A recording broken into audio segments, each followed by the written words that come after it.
Hello everyone, welcome to banking Shiksha. इस वीडियो में हम बात करेंगे जेआईबी के paper 3 accounting and financial management for bankers, जिसको हम शॉर्ट में एबीएम भी बोलते हैं, जिसका मॉड्यूल ए है अकाउंटिंग प्रिंसिपल एंड प्रोसेस। और इस वीडियो में हम चैप्टर 1 देखेंगे, definition, scope and accounting standard including Indian accounting standards. तो मैं आपको पहले बताना चाहूँगा कि जैसे अभी हम इस वीडियो को पूरा करेंगे, जैसे ये वीडियो ख़त्म होने के बाद आपको डिस्क्रिप्शन बॉक्स में जाना है और उसमें आपको इस वीडियो का जो पूरा चैप्टर आपको पढ़ा रहा हूँ इसका पीडीएफ मिल जाएगा। चैप्टर के पीडीएफ के अलावा आपको एक क्विक रिवीजन करके पीडीएफ होगा, जिसके अंदर इस पूरे चैप्टर की समरी दी होगी। आप ये वीडियो खत्म होने के बाद चैप्टर को रिवाइज करने के लिए पढ़ सकते हैं और एग्जाम में जाने से पहले भी आप इसको रिवाइज कर सकते हैं। और आपको एक एमसीक्यू, इस चैप्टर के इंपॉर्टेंट जो एमसीक्यू बनते हैं वो भी प्रोवाइड करवाए जाएंगे और ये एग्जाम पैटर्न पे ही रहेंगे। तो ये एमसीक्यू आपके लिए बहुत ज़रूरी है, क्योंकि ये एमसीक्यू के अंदर मैंने पूरा चैप्टर जो है वो पूरा कवर कर दिया है और ये 10 एमसीक्यू रहेंगे। इसको जरूर अटैम्प्ट करना और इसका क्विज भी है, जो क्विज का लिंक भी मिल जाएगा। और अगर आप और कंटेंट जेआईबी का लेना डाउनलोड करना चाहते हैं तो हमारी वेबसाइट पे विजिट कर सकते हैं bankinghistory.com, और इस क्यूआर कोड से स्कैन करके हम इंस्टाग्राम पे भी हमारे साथ जुड़ सकते हैं। अब हम बात करते हैं इस चैप्टर की।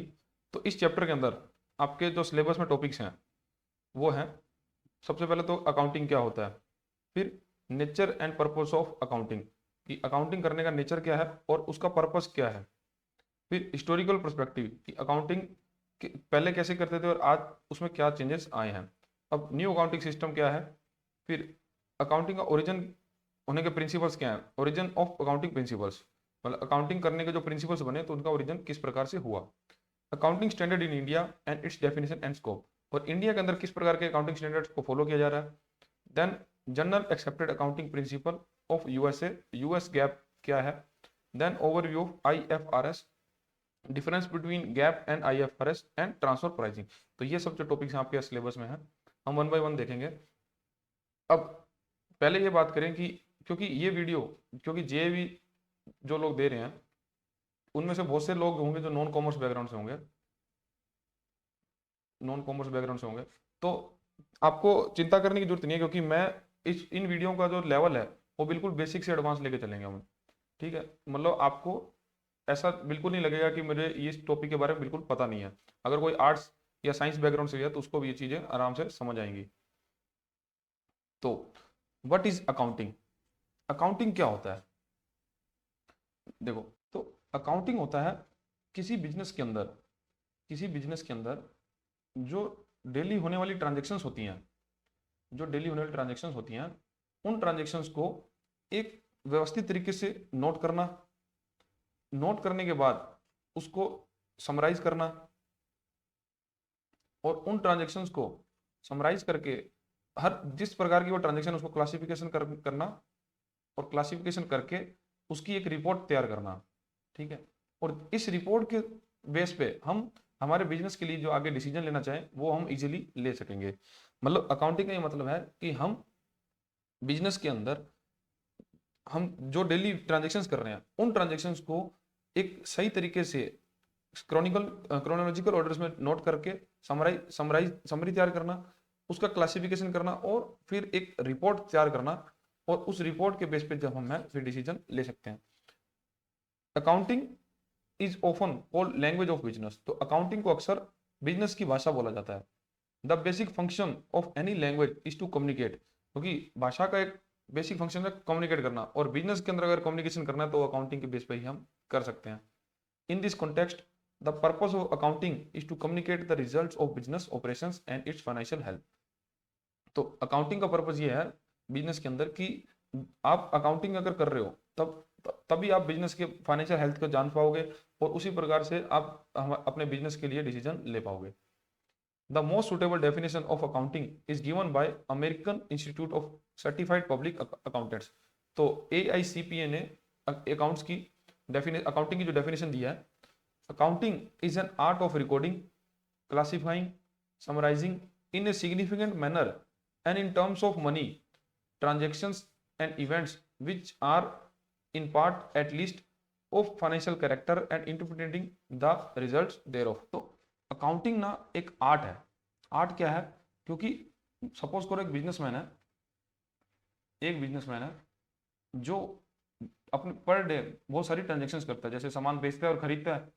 तो मानो ए को सामान बेचता है, फिर बी को सामान बेचता है और सी से सामान खरीदता है। ठीक है, अब ये सब जो ट्रांजेक्शन्स वो कर रहा है, इस ट्रांजेक्शन को वो एक जगह नोट करेगा। ठीक है, मान लो उसकी एक डेली की लेजर है और डेली की जर्नल है, जर्नल पे नोट करेगा।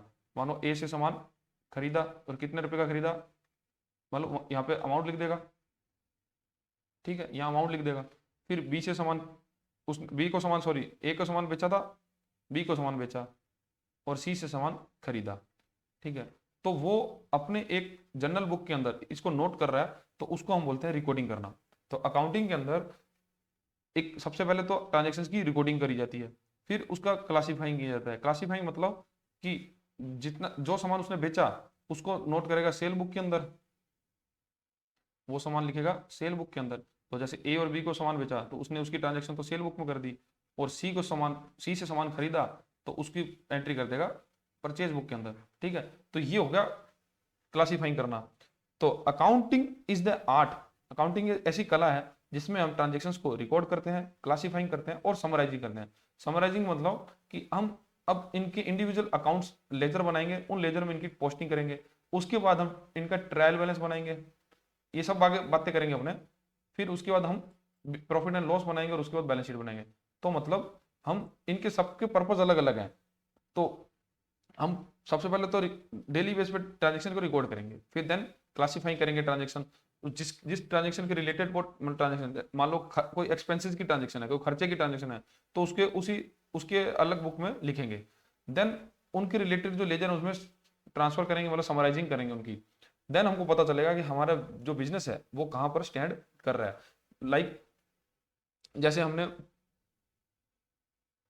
सेल बुक पूरे मंथ की हमने बनाई, ठीक है, फिर देन हम सेल लेजर देखेंगे, सेल अकाउंट देखेंगे, और उसमें हमको वहां जाके ये पता चलेगा कि हमने पूरे मंथ में कितनी लेजर कितनी सेल करी। तो इससे हमको ये पता चलेगा। समराइजिंग का मतलब ये है कि हम पूरे मंथ की समरी है जो हमारे लेजर से देख सकते हैं। तो अकाउंटिंग एक आर्ट है जो ट्रांजेक्शन को रिकॉर्डिंग करते हैं, क्लासीफाई करते हैं और समराइजिंग करते हैं इन ए सिग्निफिकेंट मैनर, एक सिग्निफिकेंट मैनर के अंदर, इन टर्म्स ऑफ मनी। और अकाउंटिंग जो है वो पैसे के टर्म्स में ही होती है, जिससे कि हम जब हम अकाउंटिंग करेंगे तब उसके बाद अकाउंटिंग करने के बाद हम एक रिजल्ट पे पहुंचते हैं। मतलब उस अकाउंटिंग की समरी को देख के हम ये जान सकते हैं कि हमारा जो बिजनेस है वो कहाँ पर स्टैंड करता है, और उसके आधार पर हम फिर डिसीजन ले सकते हैं। ठीक है, in simple terms in simple terms accounting is a service activity that provides quantitative financial information to help people make decision about how to use their resources। तो अकाउंटिंग एक सिंपल टर्म्स में बात करें तो एक ऐसा क्वांटिटी फाइनेंशियल इंफॉर्मेशन है, quantity मतलब जो क्वांटिटी में निकाला जाता है। ठीक है, तो ऐसा फाइनेंशियल इंफॉर्मेशन है जिससे लोगों को पता चलता है कि वह बिजनेस किस प्रकार से काम कर रहा है, और उसके आधार पर वो डिसीजन ले सकते हैं। लाइक अगर कोई बिजनेस अपने अकाउंट्स मेंटेन नहीं करेगा, ठीक है, वो कितना सेल कर रहा है, कितना परचेज कर रहा है, कितना प्रॉफिट कमा रहा है, कितना उसने इन्वेस्टमेंट कर रखा है बिजनेस में, तो जब वो अकाउंटिंग करेगा ही नहीं तो उसको इस बारे में पता ही नहीं चलेगा। ठीक है, और जब इसके बारे में पता नहीं चलेगा, अगर मान लो वो कंपनी है तो कंपनी जो है वो अपने शेयर होल्डर्स को या इन्वेस्टर्स को क्या फाइनेंशियल प्रेजेंट करेगी। और अगर अकाउंटिंग नहीं होगी तो जो देश के अंदर सरकार जो है वो टैक्स जो कलेक्ट करती है, तो वो उसकी कैलकुलेशन कैसे होगी, क्योंकि किसी कंपनी को पता ही नहीं होगा प्रॉफिट कर रही है कि लॉस कर रही है। इसलिए क्या है, अकाउंटिंग जो है बहुत जरूरी है। और अकाउंटिंग ही जो है वो फाइनेंशियल इंफॉर्मेशन प्रोवाइड करवाती है कि वो जो फर्म है या कंपनी है वो डिसीजन ले सके। ठीक है, तो ये हमने बात की अकाउंटिंग की। अब हम बात करेंगे बुक कीपिंग एंड अकाउंटेंसी। ये जो टॉपिक है आपके लिए बहुत इंपॉर्टेंट है, क्योंकि ये हर साल इसके अंदर से क्वेश्चन पूछा ही जाता है कि बुक कीपिंग क्या होता है, अकाउंटेंसी क्या होता है। ठीक है, तो हम बात करते हैं बुक कीपिंग की। तो बुक कीपिंग क्या है ना, क्योंकि बहुत से लोग ना इनमें कंफ्यूज रहते हैं कि बुक कीपिंग और अकाउंटेंसी। बुक कीपिंग होता है बुक कीपिंग होता है कि आप डेली बेस पे अपने बिजनेस के अंदर जो ट्रांजेक्शन हो रही है उनको रिकॉर्ड करना। ठीक है, आप डेली बेस पे जो अपने बिजनेस में ट्रांजेक्शन्स कर रहे हैं उनको रिकॉर्ड करना और उसकी पोस्टिंग जो है उनके रिस्पेक्टेड लेजर में करना, मतलब उनके खातों में पोस्टिंग करना। तो इस प्रोसेस को बोलते हैं bookkeeping. It is just recording part of accounting. It means recording business transaction in the book of original entry and in the ledgers. तो जो भी डेली ट्रांजेक्शन बिजनेस में हो रही हैं उनको रिकॉर्ड करना। रिकॉर्ड कहाँ करेंगे? सबसे पहले तो हम उसकी जर्नल एंट्रीज में, जर्नल हमारे जो डेली जर्नल होता है उस पर एंट्री करेंगे और जितना पूरे दिन हम ट्रांजेक्शन करेंगे उस ट्रांजेक्शन को फिर हम उनके रिस्पेक्टिव लेजर्स के अंदर जो है पोस्टिंग कर देंगे। ठीक है, अब बात करते हैं अकाउंटेंसी की। अकाउंटेंसी क्या होता है कि देखो, अब हमने अकाउंटेंसी के अंदर बुक कीपिंग तो करना ही होगा, मतलब कि हमको डेली ट्रांजेक्शन्स करनी है, अपने जर्नल पे नोट करना है और जर्नल पे नोट करने के बाद हमको उसके लेजर में ट्रांजेक्शन ट्रांसफर करना है। यहाँ तक तो बुक कीपिंग होगा। उसके बाद हम क्या तैयार करेंगे? उसके बाद हम फाइनल अकाउंट जो बनाते हैं वो निकालेंगे। उसके उसमें हम P and L, profit and loss account और बैलेंस शीट ये सब बनाते हैं। ये क्यों बनाते हैं? क्योंकि हमने ऊपर पढ़ा था अकाउंटेंसी के अंदर ट्रांजेक्शन्स को क्लासिफाई करना, रिकॉर्ड करना और समराइजिंग करना। ठीक है, तो ये समराइजिंग और क्लासिफाइंग और रिकॉर्ड करने का काम जो है हम अकाउंटेंसी के अंदर करते हैं। क्योंकि हमको हम अकाउंटेंसी इसलिए कर रहे हैं क्योंकि हमको ना बिजनेस का एक चेहरा देखना है कि बिजनेस हमारा आज कहाँ पे स्टैंड करता है। ठीक है, अब हम अगर सिर्फ बुक कीपिंग करें, मतलब ट्रांजेक्शन्स को रिकॉर्ड करें, उनके लेजर पे ट्रांसफर करते रहें, तो इससे क्या हम अपने बिजनेस को देख सकते हैं कि बिजनेस हमारा कहाँ स्टैंड कर रहा है? नहीं ना। तो हमको यहाँ पे करना होता है अकाउंटेंसी, जिसके अंदर हम बिजनेस का प्रॉफिट एंड लॉस अकाउंट बनाएंगे, जिसमें हम ये जान पाएंगे कि हमारा प्रॉफिट कितना हो रहा है। ठीक है, प्रॉफिटेबिलिटी कितनी है हमारे बिजनेस की। देन बैलेंस शीट के अंदर हम ये देख पाएंगे कि हमारी एसेट्स कितनी और लायबिलिटीज कितनी है। ठीक है, तो पूरा बिजनेस को एनालाइज करने के लिए हमको अकाउंटेंसी करना जरूरी है। और बुक कीपिंग के अंदर सिर्फ रिकॉर्डिंग पार्ट आता है कि सिर्फ हम ट्रांजेक्शन्स को रिकॉर्ड करते हैं। ठीक है, accountancy is a wider concept that includes bookkeeping as well as compilation and interpretation of accounts to understand the state of the business। तो इसके अंदर वही बात कह रहा है कि हमारे सारे अकाउंट्स को इंटरप्रेट करने के लिए कि हमारा बिजनेस जो कहाँ स्टैंड कर रहा है, तो उसको जानने के लिए हमको अकाउंटेंसी करना बहुत ही जरूरी है। Financial statements normally includes the balance sheet, profit and loss account and cash flow statement. अब हम बिजनेस के अंदर फाइनेंशियल स्टेटमेंट बनाते हैं, वो है बिजनेस की बैलेंस शीट और प्रॉफिट एंड लॉस अकाउंट और cash flow statement. Cash flow statement मतलब जिसमें हम हमारे बिजनेस के अंदर कैश किस प्रकार से फ्लो कर रहा है और हमारे पास कैश की आज कितना अवेलेबल कैश है, तो वो जानने के लिए हम कैश फ्लो स्टेटमेंट बनाते हैं। कोई बात नहीं, इसका हम आगे चल के पूरा चैप्टर पढ़ेंगे, अभी आपको अगर नहीं समझ आ रहा तो कोई चक्कर नहीं है। The goal of this statements is to provide information about financial position, performance and changes in the financial position of the business। तो ये जो फाइनेंशियल स्टेटमेंट है, इनको बनाने का गोल ये होता है कि हम अपने बिजनेस की फाइनेंशियल पोजीशन को जान पाए, हमारा बिजनेस क्या कैसे परफॉर्म कर रहा है उसके बारे में पता कर पाए, और हमारे जो बिजनेस के अंदर क्या क्या चेंजेस आ गए हैं ईयर ऑन ईयर वो उसका पता कर पाए। क्योंकि देखो, अगर हम हर साल P&L और बैलेंस शीट बनाएंगे तब हम कंपेयर कर पाएंगे दोनों में कि हमारे पिछले साल कितना प्रॉफिट या लॉस था और इस पर हमने कितनी एसेट्स और लायबिलिटी क्रिएट करी है। तो ये हम जान पाएंगे फाइनेंशियल स्टेटमेंट से। The user of these statements include governments authorities like income tax department, share holder, investors, banks and directors. और ये जो फाइनेंशियल स्टेटमेंट्स बनाई जाती हैं, ये क्यों बनाई जाती है? क्योंकि ये हमको चाहिए होती है गवर्नमेंट अथॉरिटीज को दिखाने के लिए। ठीक है, लाइक इनकम टैक्स डिपार्टमेंट, क्योंकि हम इनकम टैक्स डिपार्टमेंट को दिखाएंगे कि हमारा कितना प्रॉफिट है, उसके आधार पर ही हम कॉर्पोरेट टैक्स जो है वो पे करेंगे। फिर हमारे जो शेयर होल्डर्स हैं, जो हमारे इन्वेस्टर्स हैं, ठीक है, वो हमारे बिजनेस की ग्रोथ अगर जानना चाहें तो वो कैसे जानेंगे? वो यही देखेंगे ना कि हमारे बिजनेस के फाइनेंशियल्स कैसे हैं। ठीक है, और बैंक के साथ हम अगर कोई डील कर रहे हैं, जैसे हम लोन के लिए गए या कोई अकाउंट्स खुलवाने गए, सेविंग है, करंट अकाउंट, जो भी करंट अकाउंट टाइप कुछ खुलवाने गए, तो उसके लिए बैंक को भी हम अपने क्या फाइनेंशियल्स दिखाएंगे। तो कहने का ये मतलब है कि बैंक के फाइनेंशियल इतने इंपॉर्टेंट है कि बैंक को सॉरी कंपनी के फाइनेंस इतने जरूरी हैं कि हमको हर जगह उनकी जरूरत पड़ती है, इसीलिए अकाउंटेंसी करना पड़ता है। For these statements is to be useful they must show a true and fair view of the company affairs. तो ये जो स्टेटमेंट्स हैं, फाइनेंशियल स्टेटमेंट्स हैं, ये उस कंपनी की फेयर और ट्रू व्यू दिखाती है कि वो कंपनी कहाँ पर स्टैंड करती है। Just like any language of grammar accounting has its own set of rules and criteria. These rules are called accounting standards. देखो, अकाउंटिंग हमने समझ लिया कि अकाउंटिंग क्या होता है, लेकिन अकाउंटिंग करने के लिए ना कुछ नियम बने हुए हैं, कुछ रूल्स हैं कि हमको किस चीज कोई भी ट्रांजेक्शन है तो उसको किस प्रकार से एग्जीक्यूट करना है। ठीक है, तो उस जो रूल्स है ना, उन रूल्स को बोला जाता है अकाउंटिंग स्टैंडर्ड्स। ठीक है, अब रूल कैसे, मतलब किस तरह के रूल नहीं, मैं आपको बता देता हूँ। जैसे कि मानो कोई एक्सपेंसेस है, ठीक है, अब वो एक्सपेंसेस क्या है, मतलब वो एक्सपेंसिव मान लो, एक तरह, एक तो ये एक्सपेंसिव होता है कि हमने कोई एसेट्स, मतलब हमने कोई मशीन खरीद ली, ठीक है, और एक ये बिजनेस के लिए एक्सपेंडिचर है कि हमने हमारे एम्प्लॉयज को जो है सैलरी दी है।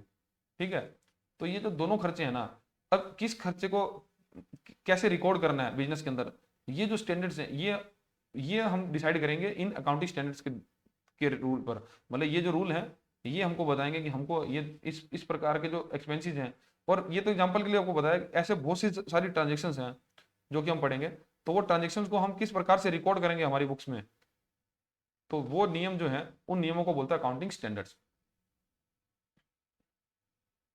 नेक्स्ट टॉपिक जो हमारा है, nature and purpose of accounting. अब अकाउंटिंग का नेचर क्या है और उस करने का पर्पस क्या होता है। Any business whether it operate for profit और not must keep a systematic record for its day-to-day events to know about their financial status। और कोई भी बिजनेस हो, अगर वो प्रॉफिट के लिए काम कर रहे हैं या प्रॉफिट के लिए काम नहीं कर रहा, उन सभी को अपने अपने रिकॉर्ड्स जो हैं, उनको डे टू डे इवेंट्स के जो रिकॉर्ड्स हैं उसको मेंटेन करके चलना होता है, क्योंकि उससे वो अपने फाइनेंशियल स्टेटस के बारे में जानकारी प्राप्त कर सकता है। This is achieved by keeping books of accounts based on sound accounting principle. और ऐसा तभी किया जा सकता है जब हम आप अपने बिजनेस की बुक्स जो हैं उसको अच्छे से मेंटेन करोगे और सारे अकाउंटिंग प्रिंसिपल्स को फॉलो करोगे। अकाउंटिंग के कुछ फीचर्स हैं, जैसे कि accounting is an art of recording, classifying और समराइजिंग। तो अकाउंटिंग जो एक आर्ट है जो कि ट्रांजेक्शन को रिकॉर्डिंग, क्लासिफाइंग और समराइजिंग करने का काम करती है। It not only records business transactions in an orderly manner but also classify them according to their nature. Example, all purchase transactions are recorded together. It then summarize this data into systematic records like trial balance, profit and loss and balance sheet। तो इसके बारे में हमने पहले भी बात करी है कि अकाउंटिंग सिर्फ बिजनेस ट्रांजेक्शन को रिकॉर्ड करने का काम ही नहीं करता, अकाउंटिंग के अंदर उन बिजनेस ट्रांजेक्शन को क्लासिफाई भी किया जाता है। मतलब जैसे कि परचेज की सारी ट्रांजेक्शन एक जगह रिकॉर्ड करेंगे, सेल्स की सारी ट्रांजेक्शन एक जगह रिकॉर्ड करेंगे, फिर एक्सपेंसेस जो हैं तो उसको एक्सपेंसेस को एक जगह लिखेंगे। तो ये जो है ये क्लासिफाई का काम भी अकाउंट्स के अंदर, अकाउंटिंग के अंदर किया जाता है। देन समराइज करते हैं, समराइज करने के लिए हम ट्रायल बैलेंस बनाएंगे, फिर प्रॉफिट एंड लॉस के अंदर हम देख पाएंगे कि हमारा बिजनेस जो है वो कितना प्रॉफिट एंड लॉस कमा पा रहा है, और बैलेंस शीट के अंदर हम पूरा एक बिजनेस की पिक्चर जो है देख पाएंगे। ठीक है, तो अकाउंटिंग का पहला फीचर है accounting is the art of recording, classifying और summarising. Then accounting records transaction in terms of money. तो अकाउंटिंग जो भी करेंगे ना हम, वो सिर्फ मनी के टर्म्स में होगी। अब ये कई बार क्या होता है, आपसे ये फीचर पूछ लेते हैं कि अकाउंटिंग के फीचर कौन कौन से हैं, और उसके अंदर फिर आपको ऑप्शन दिए जाएंगे, तो जिसके अंदर आप मतलब आपसे ये पूछ सकता है कि अकाउंटिंग क्या है इन टर्म्स ऑफ मनी के अंदर होती है। मतलब इस प्रकार के क्वेश्चन भी क्या काफी पूछे जाते हैं कि अकाउंटिंग के फीचर्स या उनके पर्पस के अंदर। तो जो मैं आपको ये चीज बता रहा हूँ ना, प्लीज आप उसको एक बार नोट कर लिया करो कि आपको कौन सा क्वेश्चन इंपॉर्टेंट है, क्योंकि यूजुअली क्या है ना, प्रीवियस ईयर्स के अंदर इस प्रकार के क्वेश्चन ही देखे जाते हैं। ठीक है, देखो अकाउंटिंग के अंदर बेसिकली तो थ्योरी क्वेश्चन कंपैरेटिवली कम आएंगे, लेकिन जो थ्योरी क्वेश्चन बनते हैं ना वो इन्हीं चैप्टर से बनते हैं कि अकाउंटिंग स्टैंडर्ड पूछ लेगा, वो हम आगे बात करेंगे। तो लेकिन अभी हम ये टॉपिक देख लेते हैं। जैसे फीचर ऑफ अकाउंटिंग के अंदर हमने बात कर ली कि रिकॉर्डिंग, क्लासिफाइंग और समराइजिंग करता है। देन अकाउंटिंग जो होगी वो पैसे के फॉर्म में होगी। It expresses all business transactions in monetary terms which makes the data meaningful। Event that cannot be expressed in money like a quarrel between management and workers are not recorded। कहने का मतलब है कि हम जो भी ट्रांजेक्शन्स करेंगे तो वो हम सारी पैसे के टर्म्स में ही होनी चाहिए। अब ऐसा नहीं कि कोई व्यक्ति आया और वो आपसे झगड़ा करके चला गया, तो उसको आपको कोई ट्रांजेक्शन नहीं होगी वो आपकी, मतलब आपको उसको कोई अकाउंट्स के अंदर नोट नहीं करोगे। ठीक है, नोट वही होगा जिसको हम पैसे में निकाल पाएंगे कि उससे हमको लॉस हो रहा है, प्रॉफिट हो रहा है, या कोई ट्रांजेक्शन हो रही है। ठीक है, तो अकाउंटिंग जो है वो मनी के फॉर्म में ही होती है। Accounting records only transaction in financial character, और अकाउंटिंग के अंदर हम सिर्फ जो ट्रांजेक्शन रिकॉर्ड करी जाती है उनका फाइनेंशियल कैरेक्टर होना चाहिए। It only records events and transaction that are financial in nature. ठीक है, तो अकाउंटिंग के अंदर जो ट्रांजेक्शन है वो फाइनेंशियल नेचर की रिकॉर्ड करी जाएंगी। Then accounting interprets financial data. The recorded information is interpreted to help in making meaningful decision for the future. For example, a bank will study the balance sheet of company before deciding to give it loan. तो accounting जो है ना वो उस company का financial data को दिखाने का काम करना होगा उसको, मतलब जो हम किसी के लिए अकाउंटिंग कर रहे हैं तो उससे उसी फाइनेंशियल कंडीशन पता चलनी चाहिए, ना कि कोई ऐसी जिस प्रकार जैसे ऊपर एग्जांपल दिया था झगड़े वाला, तो ऐसी कोई ट्रांजेक्शन नहीं आप रिकॉर्ड कर सकते। जो भी चीज हम बताएंगे उसका एक मनी टर्म्स होना चाहिए। जैसे हमारे पास अगर हमारे कंपनी के अंदर अगर कोई एसेट्स है हमारे पास, लाइक हमारे पास जो भी इंफ्रास्ट्रक्चर है, जैसे कोई मेज कुर्सी है, तब हम उस पर हमारी बुक्स में ये नहीं लिख सकते कि हमारे पास 3 मेज और 4 कुर्सी हैं। ठीक है, हमको ये नहीं लिखना, हमको ये लिखना कि ये मेज है उसकी कॉस्ट कितनी है। ठीक है, ये कुर्सी है तो इसकी कॉस्ट कितनी है, उसका पैसे के टर्म्स में उसको रिकॉर्ड करना है। ठीक है, और ये अकाउंट्स जब हम हर हर चीज का, हर वस्तु का हम बिजनेस के अंदर पैसा लगा लेंगे, तभी जाके हम एक बेटर अकाउंटिंग जो है कर पाएंगे। ठीक है, तो कहने का ये मतलब है कि अकाउंटिंग जो है वो फाइनेंशियल डाटा रिप्रेजेंट करने वाली होनी चाहिए। देखो अकाउंटिंग के 4 फीचर्स हैं। अकाउंटिंग एक आर्ट है जो रिकॉर्डिंग, क्लासिफाइंग और समराइजिंग करती है। फिर ट्रांजेक्शन्स को जो पैसे में रिकॉर्ड करती है, और जो भी ट्रांजेक्शन रिकॉर्ड करी जाएगी उसका एक फाइनेंशियल कैरेक्टर होना चाहिए, और अकाउंटिंग इंटरप्रेट करनी चाहिए फाइनेंशियल डेटा को। ठीक है, देन हम देखते हैं कि अकाउंटिंग के पर्पस क्या है। Purpose and objective of accountancy to keep a systematic records. Accounting serve the purpose of record keeping by promptly recording all business transactions. तो अकाउंटिंग का सबसे बड़ा पर्पस ये है कि हम अपने बिजनेस में जो भी ट्रांजेक्शन कर रहे हैं उनको एक सिस्टमेटिक रिकॉर्ड हम मेंटेन कर पाए। जैसे देखो, अगर हम अकाउंटिंग नहीं करें और सारी एंट्री जनरल में करते रहे, ठीक है, मान लो जनरल एंट्री करते रहे, अब कोई व्यक्ति 1 तारीख को आया और उसने हमसे वो सामान उधार पे लिया। ठीक है, और 1 तारीख को मैंने मान लो 10 ट्रांजेक्शन करी, फिर 2 तारीख को फिर हमने जनरल एंट्री मेंटेन करी, उसमें फिर 10 ट्रांजेक्शन कर दी या 20 ट्रांजेक्शन कर दी। तो अब होगा क्या कि अगर 1 तारीख को जो व्यक्ति हमसे उधार लेके गया, अब कुछ दिनों बाद हमको याद ही नहीं रहेगा कि हमने उसको नोट कहाँ किया था।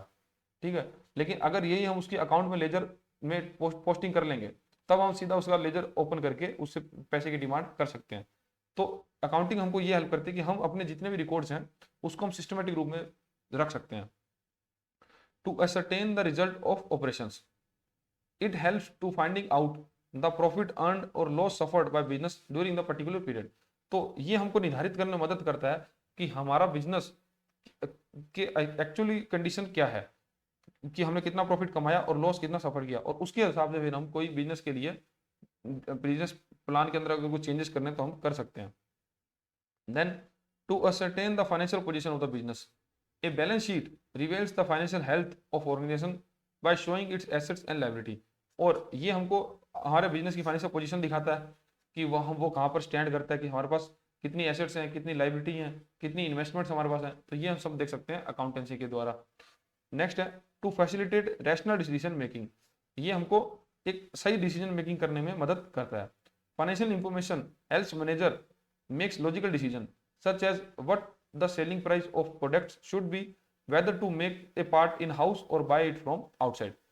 मतलब जैसे जब हम अकाउंटिंग कर रहे हैं तब हम ये भी देख सकते हैं कि हम अगर कोई चीज को मैन्युफैक्चरिंग करना चाहते हैं, ठीक है, कोई मैन्युफैक्चरिंग करना चाहते हैं, और अब हम ये देख सकते हैं कि उस मशीन की कॉस्ट कितनी आएगी, फिर उस मशीन को चलाने के लिए जो लेबर आएगी उसकी कॉस्ट कितनी आएगी।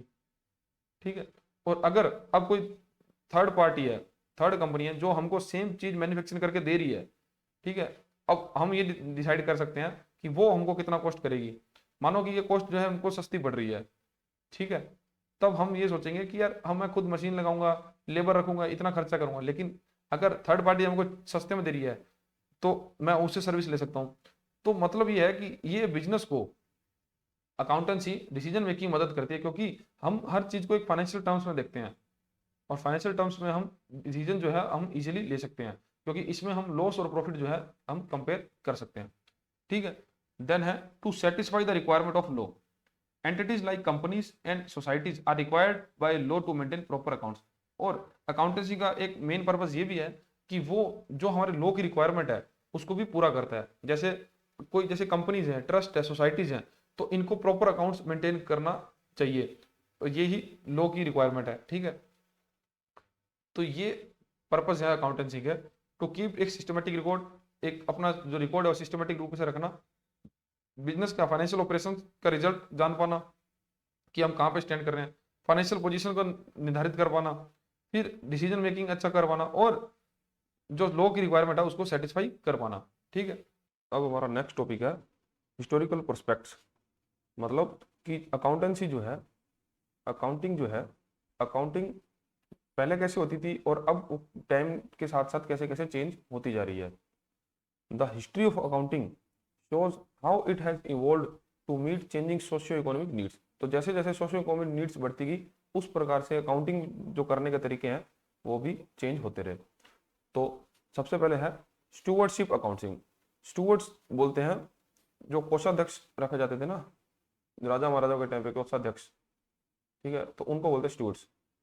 तो in ancient times stewards managed property for wealthy owners and had to report back. तो जो एंशियंट टाइम की बात करें तो जो वेल्दी लोग थे, जो पैसे वाले लोग थे या जो राजा महाराजा थे, वो स्टूवर्ड को हायर करते थे और उससे फिर अपने फाइनेंशियल्स की रिपोर्ट मांगते थे। This accountability led the foundation of financial reporting. तो इसमें फिर जो स्टूवर्ड था उसी की ही मतलब वहां से फिर फाइनेंशियल रिपोर्टिंग की शुरुआत हुई। फाइनेंशियल रिपोर्टिंग जैसे कि आज के दिन जो हम देखते हैं कि बैलेंस शीट और P&L बनाते हैं, जिससे हम हमारे बिजनेस की या हमारे व्यापार की एक तरह से हम देख सकते हैं कंडीशन की किस पोजीशन पे चल रहा है। तो ये है फाइनेंशियल रिपोर्टिंग करना। और पहले समय में स्टूवर्ड वेल्दी ओनर्स को फाइनेंशियल रिपोर्टिंग करता था। For example a steward managing farmland and to show crop yield and expensive to the landlord. अब जैसे कि कोई स्टूवर्ड है, अगर वो फार्म लैंड जो जहां पर खेती करी जाती है उसको मैनेज कर रहा है, तो वहां पर फिर वो ये दिखाता था कि उसकी क्रॉप से कितनी कमाई हुई और उस क्रॉप को उगाने में कितना खर्चा हुआ। ठीक है, इस प्रकार से है क्या स्टूवर्ड फाइनेंशियल रिपोर्टिंग करता था अपने ओनर को। नेक्स्ट फिर आया फाइनेंशियल अकाउंटिंग, जो कि हम आज के दिन जो देख रहे हैं। grew with large business and joint stock companies where shareholder liability was limited। तो ये फाइनेंशियल अकाउंटिंग तब बढ़ने लगी जब मार्केट के अंदर नई नई कंपनीज बनने लगी। ठीक है, और उन कंपनीज में अपन जानते हैं कि शेयर होल्डर्स होते हैं।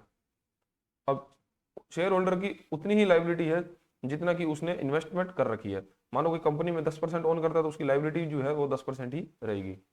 तो फिर फाइनेंशियल रिपोर्टिंग शुरू हुई। Companies must publish balance sheets and income statement for investors. तो फिर कंपनी फाइनेंशियल रिपोर्टिंग के अंदर अपनी साल के लास्ट में बैलेंस शीट और इनकम स्टेटमेंट प्रेजेंट करती थी इन्वेस्टर्स को। For example Reliance Industry presents its annual report to share holders. जैसे कि आज के टाइम हम देखते हैं कि कोई भी बड़ी कंपनीज है या कोई भी कंपनी है उसको अपने फाइनेंशियल रिकॉर्ड्स को दिखाना होता है अपने शेयर होल्डर्स को। इसको बोलते हैं फाइनेंशियल अकाउंटिंग। देन है cost accounting, emerged during the industrial revolution to track and control production cost। तो कॉस्ट अकाउंटिंग क्या होता है कि कोई भी प्रोडक्ट की कॉस्ट निकालने के लिए, कोई भी प्रोडक्ट की अगर कॉस्ट देखते हैं कि वो कितने का पड़ा, उसको मंगाने की लागत गई, बनाने की लागत गई, तो ये सब जो है कॉस्ट अकाउंटिंग के अंदर आता है। जैसे एक car manufacturer calculates cost per unit to control wastage. जैसे कार मैन्युफैक्चर है तो उसको वेस्टेज कंट्रोल करना है, तो वो कॉस्ट अकाउंटिंग के जरिए वह जान पाएगा। देन हुआ management accounting, focuses on forward looking reports that help managers plan and decide policies। Example preparing a sale forecast to decide production targets।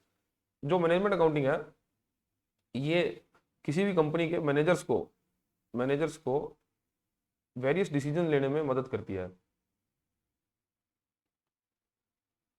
जैसे अब वो किसी कंपनी ने सेल्स टारगेट रखे, अब उसको अचीव करने के लिए हमको कितने प्रोडक्शन कैपेसिटी मेंटेन करनी है और किस प्रकार से लेबर को यूटिलाइज करना है, तो ये जो सब डिसीजन है ये दिए जाते हैं मैनेजमेंट अकाउंटिंग के आधार पर।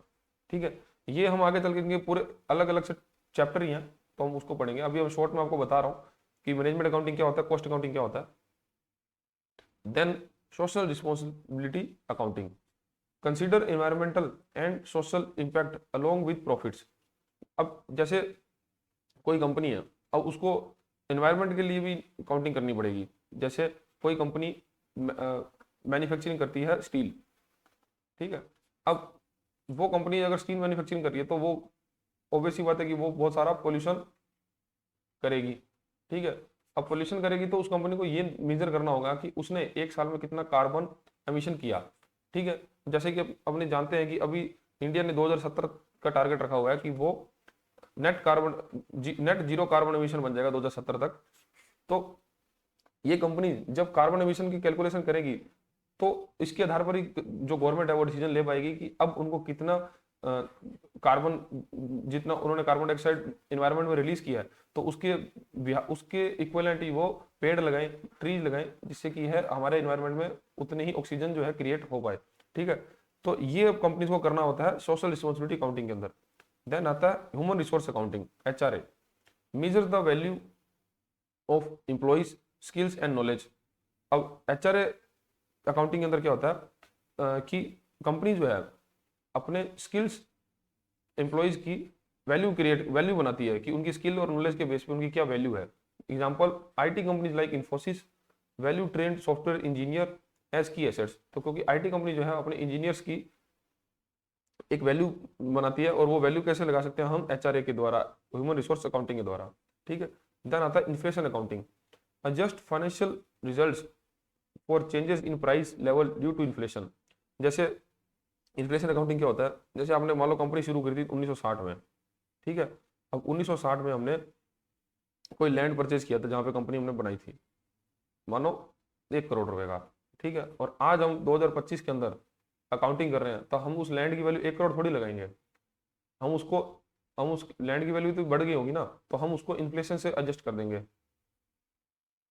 अब वो इन्फ्लेशन से एडजस्ट करना ही इन्फ्लेशन अकाउंटिंग कहलाता है, और इसमें वेरियस एसेट्स को इन्फ्लेशन के द्वारा एडजस्ट किया जाता है। तो इस प्रकार की अकाउंटिंग को इन्फ्लेशन अकाउंटिंग कहता है। Revaluing land purchase year ago to reflect today higher price, ठीक है। तो इसको बोलते हैं इन्फ्लेशन अकाउंटिंग। तो अकाउंटिंग क्या है ना, अकाउंटिंग बहुत तरह की होती है। जैसे सबसे पहले तो स्टूवर्ड अकाउंटिंग होती थी, कोषाध्यक्ष के रखते थे। ये आज भी कहीं बहुत सारी जगहों पे पाया जाता है। जैसे कोई बड़ा बिजनेसमैन है तो वो, जैसे अभी उसको स्टूवर्ड तो नहीं बोलते, लेकिन उसको ये हम बोलते हैं कि वो हमारा अकाउंटेंट है, ठीक है। तो उस अकाउंटेंट का भी यही काम है कि वो पूरे बिजनेस का अकाउंटिंग करेगा और फिर अपने ओनर को इसके बारे में रिपोर्ट देगा। फिर फाइनेंशियल अकाउंटिंग जो हम देखती हैं कि डेली बेस पे कंपनी जो मेंटेन कर रही है। फिर कॉस्ट अकाउंटिंग, किसी प्रोडक्ट की कॉस्ट निकालने के लिए कॉस्ट अकाउंटिंग करी जाता है। मैनेजमेंट अकाउंटिंग की कुछ मैनेजमेंट को डिसीजन लेने के लिए अकाउंटिंग जो करी जाती है। ये अकाउंटिंग किसी भी तरीके से, जैसे प्रोडक्शन टारगेट को रीच करने के लिए हमको क्या क्या डिसीजन, क्या क्या करना चाहिए, मतलब जिससे हम निकाल पाए कि हमारी प्रोडक्शन कैपेसिटी कितनी हो, उसके लिए हमको कितना कॉस्ट खर्चा करना पड़ेगा। अब उस कॉस्ट, मानो कि प्रोडक्शन कैपेसिटी बढ़ानी है तो हमको एक नई मशीन की जरूरत है, तब हम उस मशीन के ऊपर अकाउंटिंग कर सकते हैं कि हम कितना पैसा इन्वेस्ट करेंगे, कितनी लेबर के लिए पैसा इन्वेस्ट करेंगे। तो ये सब प्रकार की जो अकाउंटिंग है मैनेजमेंट अकाउंटिंग में आता है। देन फिर सोशल रिस्पॉन्सिबिलिटी अकाउंटिंग, जिसमें कार्बन पोल्यूशन, कार्बन एमिशन के बारे में अकाउंटिंग करी जाती है।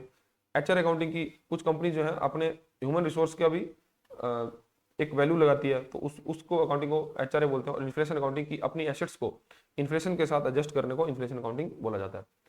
अब हमारा नेक्स्ट टॉपिक है new accounting systems. New accounting system के मतलब ये है कि अब जैसे जैसे ना अकाउंटिंग इवॉल्व होती जाए तो अकाउंटिंग के अंदर ना कुछ मॉडिफिकेशन होते रहे, ठीक है, कि उसको हम एक बेटर फ्रेमवर्क देख पाए, हम एक बेटर पोजीशन देख पाए हमारे बिजनेस की। तो उसके लिए कुछ नए नए सिस्टम जो है अकाउंटिंग के अंदर लाए गए, जैसे कि वैल्यू अकाउंटिंग और fair value accounting. Value accounting क्या होता है, जैसे मानो कोई स्टार्टअप है, ठीक है, कोई स्टार्टअप है और वो स्टार्टअप में कोई 3 लोग हैं मान लो, ठीक है, 3 लोग हैं।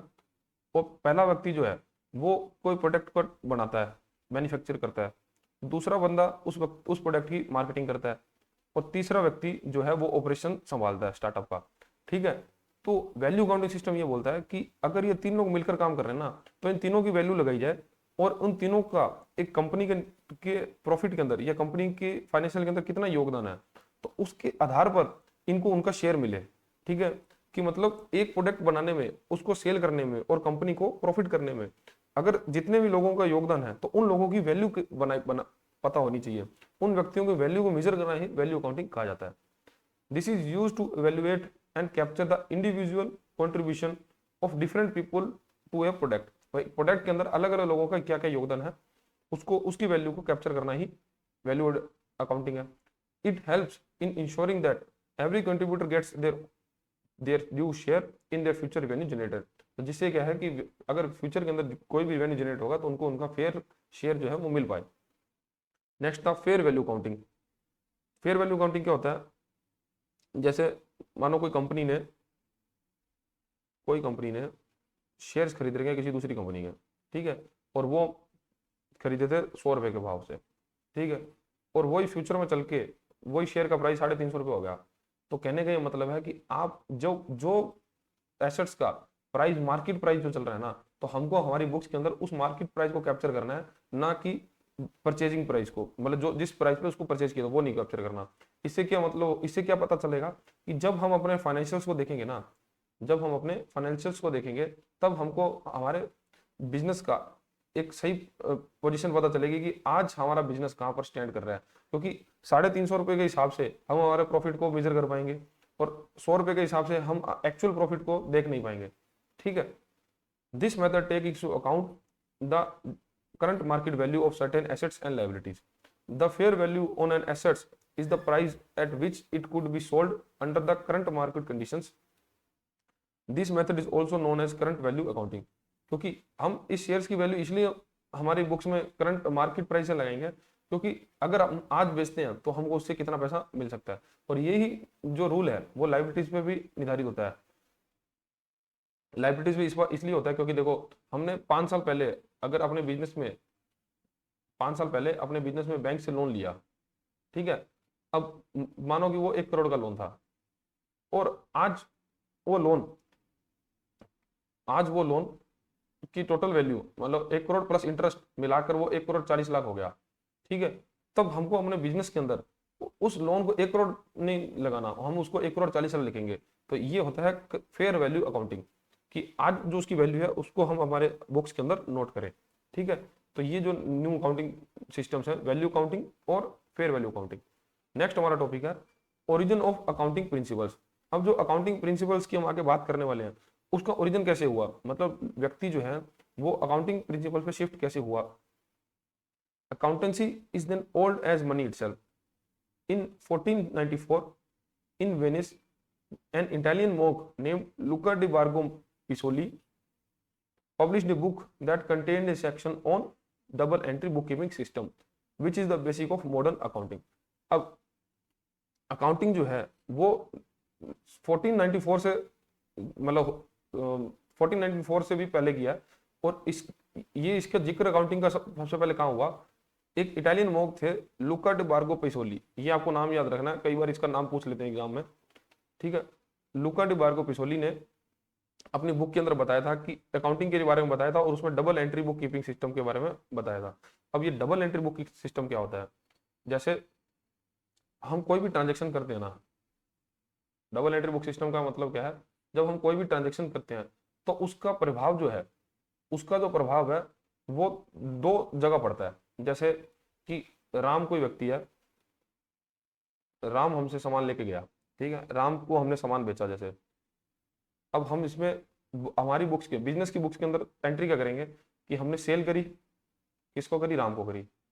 ठीक है, तो हुआ क्या कि हमने राम को सामान बेचा उधार, तो हम राम का अकाउंट का करेंगे डेबिट और हमारा सेल का अकाउंट करेंगे क्रेडिट। तो कहने का मतलब है कि हमने जो डबल एंट्री सिस्टम है कि उसने हमारे 2 अकाउंट्स पे प्रभाव डाला, एक राम का अकाउंट और एक हमारे सेल्स अकाउंट। तो इसका मतलब है कि ये 2 अकाउंट्स को जब 2 अकाउंट्स को प्रभाव पड़ता है तो उसी को हम डबल एंट्री सिस्टम बोलते हैं। और हमारे बिजनेस में जो भी हम ट्रांजेक्शन करेंगे तो उसका प्रभाव जो है हमेशा 2 अकाउंट्स पर पड़ेगा, और इसी को ही हम डबल एंट्री सिस्टम बोलते हैं। और आज के दिन भी हम डबल एंट्री सिस्टम पे ही सारी अकाउंटेंसी करते हैं। In India accountancy was practised in scientific form of 20th century ago. Kautilya, a minister of King Chandragupta, wrote a book on accounting called the Arthashastra, the old Indian method of accounting called the Nama or Mahajani method it still in use in some places. तो भारत के अंदर accountancy की practice जो है वो 20वीं century से शुरू हुई थी, जो कि किंग चंद्रगुप्त के मिनिस्टर थे कौटिल्य, जो कि उनके स्टुअर्ड थे, उन्होंने अपनी बुक के अंदर जिक्र किया था, और उस बुक का नाम था अर्थशास्त्र। उस बुक का नाम था अर्थशास्त्र। और भारत के अंदर इससे भी पहले जो अकाउंटिंग करी जाती थी उसको हम बोलते थे नामा या महाजनी। आपने नाम सुना होगा महाजनी बही खाता। जो अभी दुकानदार लोग हैं तो आज भी वो अपने जो अकाउंट्स करते हैं उनको महाजनी बही खाता बोलते हैं, ठीक है। और अभी भी मतलब बहुत सारी जगहों पे महाजनी बही खाता भी किया जाता है, लेकिन जो फॉर्मल अकाउंटिंग जो है वो आज के टाइम डबल एंट्री सिस्टम पर चलती है, ठीक है। तो आपको इतना ध्यान रखना कि अकाउंटेंसी का ओरिजिन कहाँ से हुआ, कि एक इटालियन मोंक थे लुका डे बार्गो पेसोली, उन्होंने बताया था अपनी बुक के अंदर कि double entry book keeping system होता है, और उसके आधार पर फिर दुनिया जो है इस पे मॉडर्न जो अकाउंटिंग है वो इस पे ही आधारित होने लगी। और भारत के अंदर डबल एंट्री सिस्टम जो आया वो 20वीं सेंचुरी के बाद आया, जो कौटिल्य ने अपने बुक के अंदर जिक्र किया था, अर्थशास्त्र उसका नाम था। और भारत में कुछ पुराने प्रैक्टिस थी नामा और महाजनी। नेक्स्ट हमारा टॉपिक है accounting standards in India and it's definition and scope. देखो अभी तक हम लोगों ने ये बात करी अकाउंटिंग क्या होता है, उसका ओरिजिन कैसे हुआ, और अकाउंटिंग की पर्पस क्या है, ठीक है, और उसके फंक्शंस क्या हैं, ये हमने पढ़ लिया। अब हमको ये जानना है कि हमने ऊपर भी बात करी थी, अकाउंटिंग स्टैंडर्ड्स बोला जाता है कि अकाउंटिंग की लैंग्वेज को, ठीक है। लैंग्वेज को इसलिए बोला जाता है, देखो अब मानो कोई व्यक्ति है कर्नाटका में, अब वो व्यक्ति बिजनेस कर रहा है और वो अपने बिजनेस के अंदर किसी मशीन की वैल्यू जो है वो ओल्ड प्राइस पे ही ले रहा है, ठीक है। अब एक व्यक्ति है न्यू दिल्ली में, वह व्यक्ति अपने बिजनेस के जो मशीन लगी है उसका जो प्राइस है वो मार्केट वैल्यू पे ले रहा है, ठीक है। अब अगर ये दोनों बैंक के पास जाते हैं बैंक से लोन लेने, ठीक है, अब बैंक उनके फाइनेंशियल्स को देखेगा तो बैंक उसको जान ही नहीं पाएगा कि बैंक कि वो व्यक्ति का एक्चुअल प्रॉफिट क्या है, क्योंकि अगर वो ओल्ड प्राइस पे ले रहा है तो उसका जो प्रॉफिट है वो बहुत ज्यादा होगा, क्योंकि मशीन की कॉस्ट तो उसने पुराने प्राइस पे ले रखी है। लेकिन अगर वो न्यू मार्केट प्राइस पे ले रहा है तो उसका प्रॉफिट जो है वो कम दिखाई देगा, क्योंकि मोस्टली जो उसको प्रॉफिट हो रहा है क्योंकि वो मशीन की वैल्यू बढ़ने से हो रहा है। तो समस्या ये है ना कि कोई भी व्यक्ति अगर किसी के अकाउंट देखेगा तो उसका कोई स्टैंडर्ड फॉर्मेट से स्टैंडर्ड प्रिंसिपल को यूज ही नहीं कर रहा। अगर कोई डेप्रिसिएशन लगा रहा है तो डेप्रिसिएशन अगर कोई अकाउंटिंग स्टैंडर्ड फॉलो नहीं कर रहा तो वो डेप्रिसिएशन अपनी एसेट्स पे लगाएगा ही नहीं, और कोई अकाउंटिंग स्टैंडर्ड फॉलो कर रहा है तो डेप्रिसिएशन लगाएगा। तो कहने का मतलब है कि समस्या ये थी कि कोई भी व्यक्ति अगर अकाउंटेंसी कर रहा है तो उसको कुछ नियम मानने होंगे, ठीक है, और उन नियमों को ही हम अकाउंटिंग स्टैंडर्ड बोलते हैं। अब ये ऐसा इसलिए जरूरी था क्योंकि हम जब अकाउंटिंग फाइनेंशियल रिकॉर्ड्स देखेंगे तब हम उस बिजनेस की जो है क्लियर इमेज देख पाए कि वो बिजनेस आज कहाँ स्टैंड कर रहा है, और वो तभी देख पाएंगे जब उनके द्वारा फॉलो करी जानी प्रैक्टिस जो है वो सबकी सेम हो, ठीक है। इसीलिए अकाउंटिंग स्टैंडर्ड्स का निर्माण किया गया। The institute of chartered accountants of India ICAI recognizing the need of harmonize different accounting practices formed an accounting standard board on 21st April 1997. The main job of accounting standard board is to formulate accounting standard for India. तो account institute of chartered accountant of India ने जो different accounting practice follow करी जा रही थी उनको harmonise करने के लिए अकाउंटिंग स्टैंडर्ड का निर्माण किया। हार्मोनाइज मतलब एक एक एक प्रैक्टिस पे लाने के लिए। फिर अकाउंटिंग स्टैंडर्ड बोर्ड ने अकाउंटिंग स्टैंडर्ड को इंडिया में फॉर्मुलेट किया। If a company does not follow a mandatory accounting standard, its auditor must qualify their audited reports, meaning they must mention the non-compliance of their report.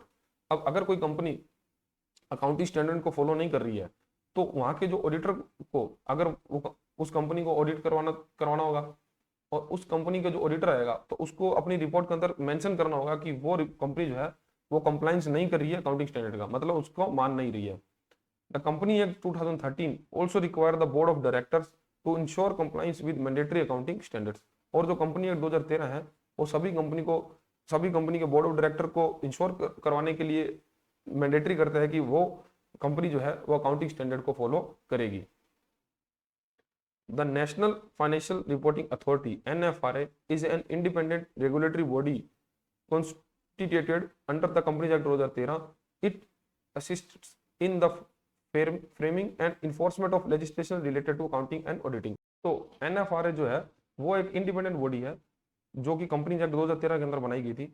इसका ये काम था कि वह अकाउंटिंग स्टैंडर्ड्स बनाए कंपनीज जो कि कंपनी और उसके ऑडिटर के द्वारा फॉलो किया जाए, और अगर कोई कंपनी उसको फॉलो नहीं कर रही है तो उसके खिलाफ इन्वेस्टिगेशन करी जाए।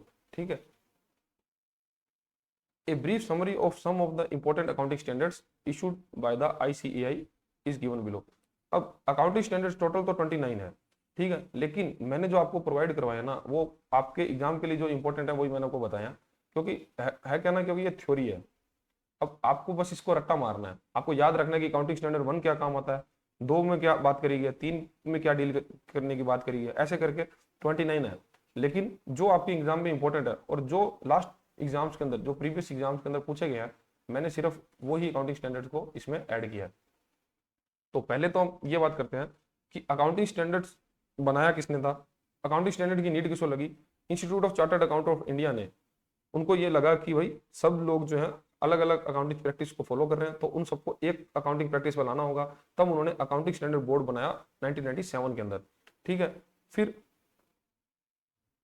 फिर उसके बाद कंपनीज एक्ट के अंदर NFRA का निर्माण किया गया, नेशनल फाइनेंशियल रिपोर्टिंग अथॉरिटी।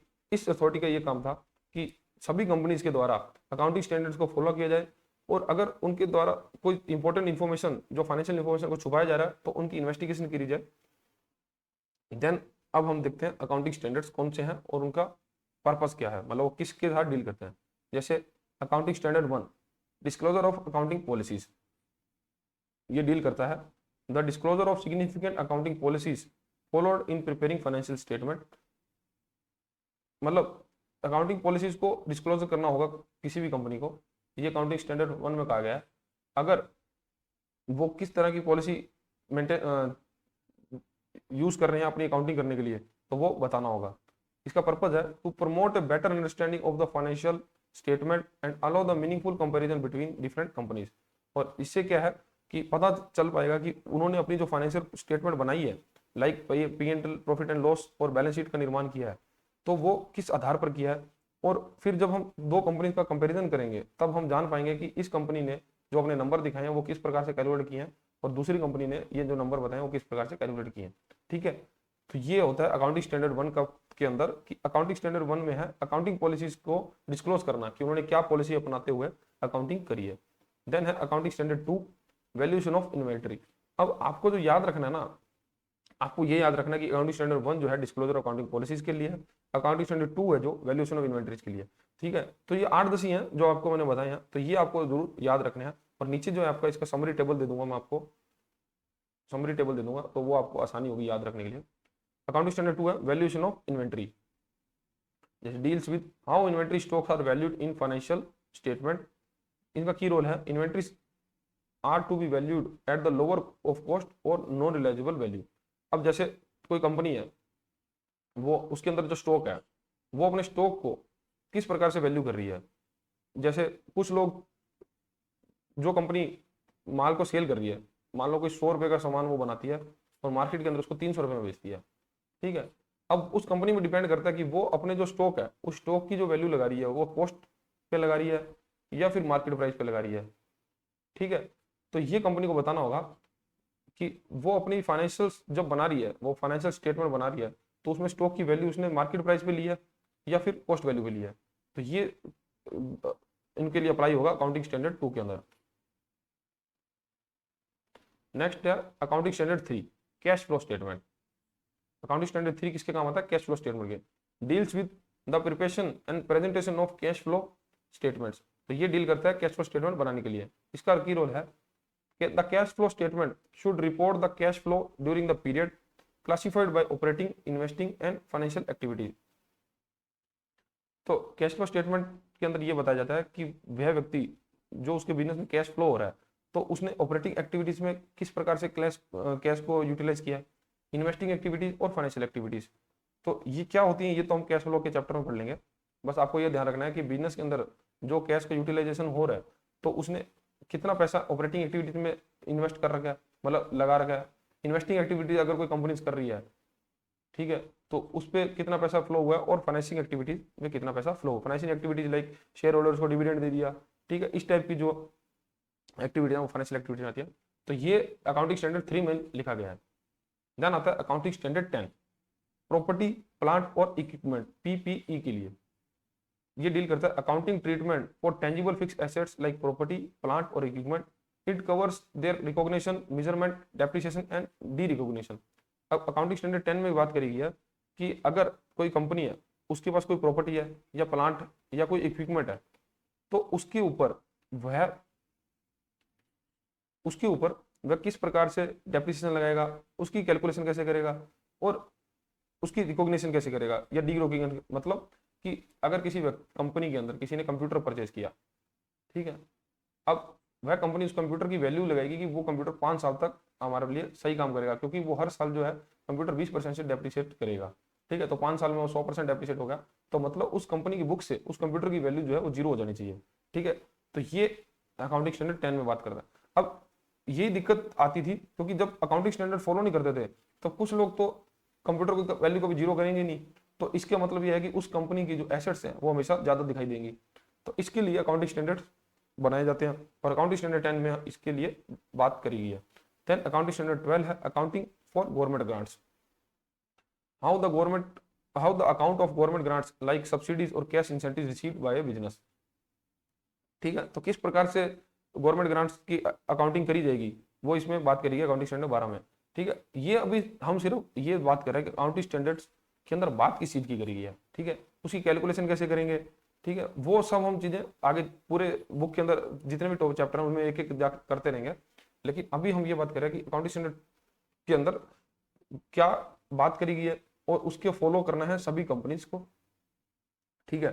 तो अकाउंटिंग स्टैंडर्ड 12 के अंदर अकाउंटिंग ऑफ गवर्नमेंट ग्रांट्स की बात करी गई। अकाउंटिंग स्टैंडर्ड 13 के अंदर accounting for investments, accounting for investments made by an entity and how they should be presented to the financial statements. It classify investment in current और long term. Accounting standard 13 के अंदर बात करी गई है कि कोई कंपनी अगर इन्वेस्टमेंट करती है तो उसको किस प्रकार से उसके फाइनेंशियल स्टेटमेंट में दिखाया जाएगा, और वो इन्वेस्टमेंट अगर करंट इन्वेस्टमेंट है या लॉन्ग टर्म इन्वेस्टमेंट है, तो ये डिपेंड करता है कि इसकी इन्वेस्टमेंट कैसी है, और इसके रूल्स की बात जो करी गई है वो अकाउंटिंग स्टैंडर्ड 13 में करी गई है। Then accounting standard 14 accounting for amalgamation. अब अगर कोई कंपनीज आपस में मर्जर हो रही है या अमलगमेशन हो रहा है उनका, तो उसको उसके लिए क्या क्या रूल्स फॉलो करे जाएंगे, इसकी बात करी है अकाउंटिंग स्टैंडर्ड 14 के अंदर। Then accounting standard 15 employees benefits.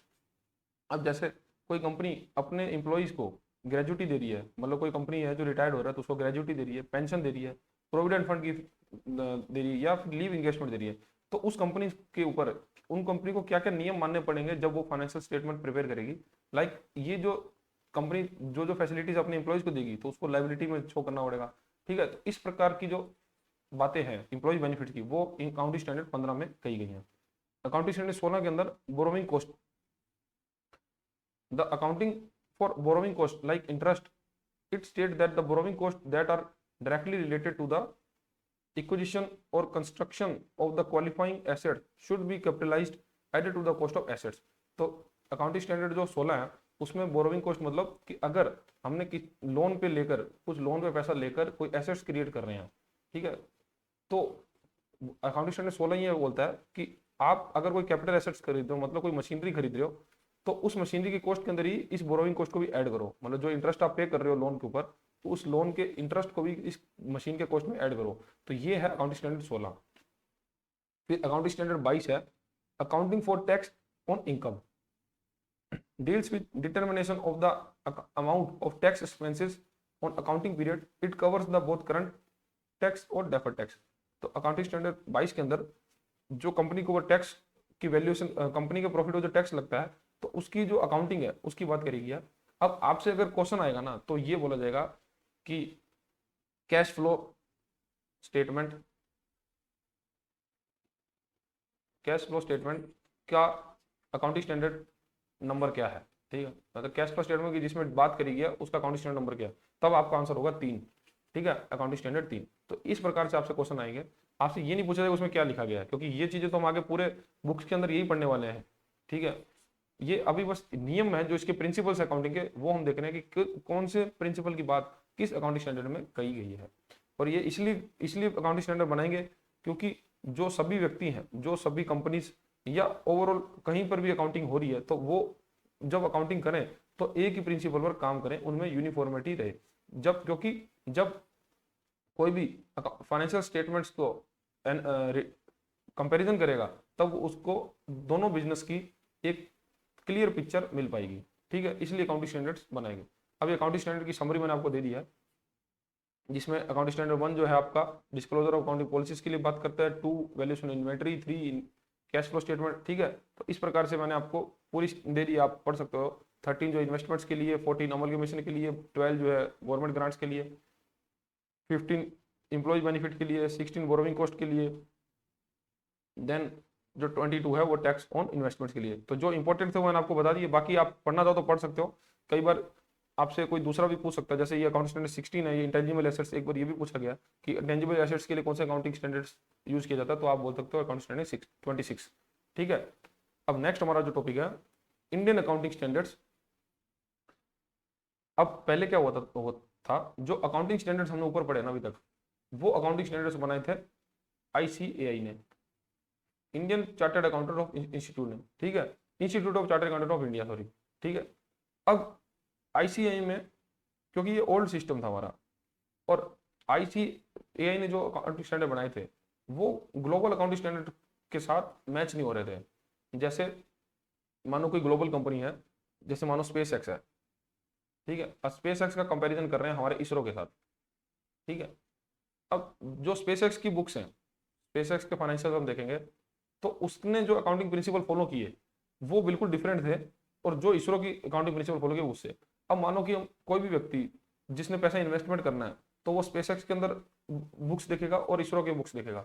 अब हालांकि इसरो तो गवर्नमेंट बैक्ड है, तो इसमें तो इन्वेस्टमेंट प्राइवेट पार्टी से नहीं लेते नहीं है, बाकी हम कंपैरिजन के लिए बात कर रहे हैं कि अगर कोई व्यक्ति स्पेस एक्स की बुक्स देख रहा है और इसरो की बुक्स देख रहा है, अब दिक्कत यह आएगी कि अगर स्पेस एक्स ने जो अकाउंटिंग स्टैंडर्ड फॉलो किए हैं तो उसके आधार पर उसका जो प्रॉफिट लॉस, जो भी उस इन्वेस्टमेंट्स एसेट्स की वैल्यूएशन, ये जो सब आएंगी ये बिल्कुल डिफरेंट दिखाई देंगी। और क्योंकि हमने अकाउंटिंग स्टैंडर्ड जो इंडियन बेस्ड उसको फॉलो किया, तो हमारे जो प्रिंसिपल्स थे वो अलग थे।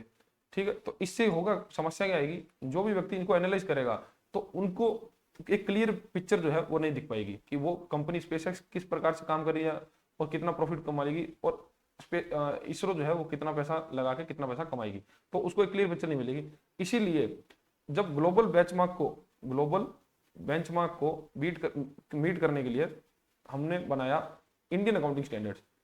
इंडियन अकाउंटिंग स्टैंडर्ड्स मतलब आपसे एग्जाम में ये पूछ सकता है कि इंडियन अकाउंटिंग स्टैंडर्ड्स क्यों बनाए गए, तब हम ये बोल सकते हैं कि जब ग्लोबल कंपैरिजन करना आता था तब हमको प्रॉब्लम आती थी, इसलिए हमने ग्लोबल कंपैरिजन के लिए ग्लोबल प्रिंसिपल जो चल रहे हैं उसको मीट करने के लिए हमने हमारा इंडियन वर्जन बनाया, जो इंडियन अकाउंटिंग स्टैंडर्ड्स।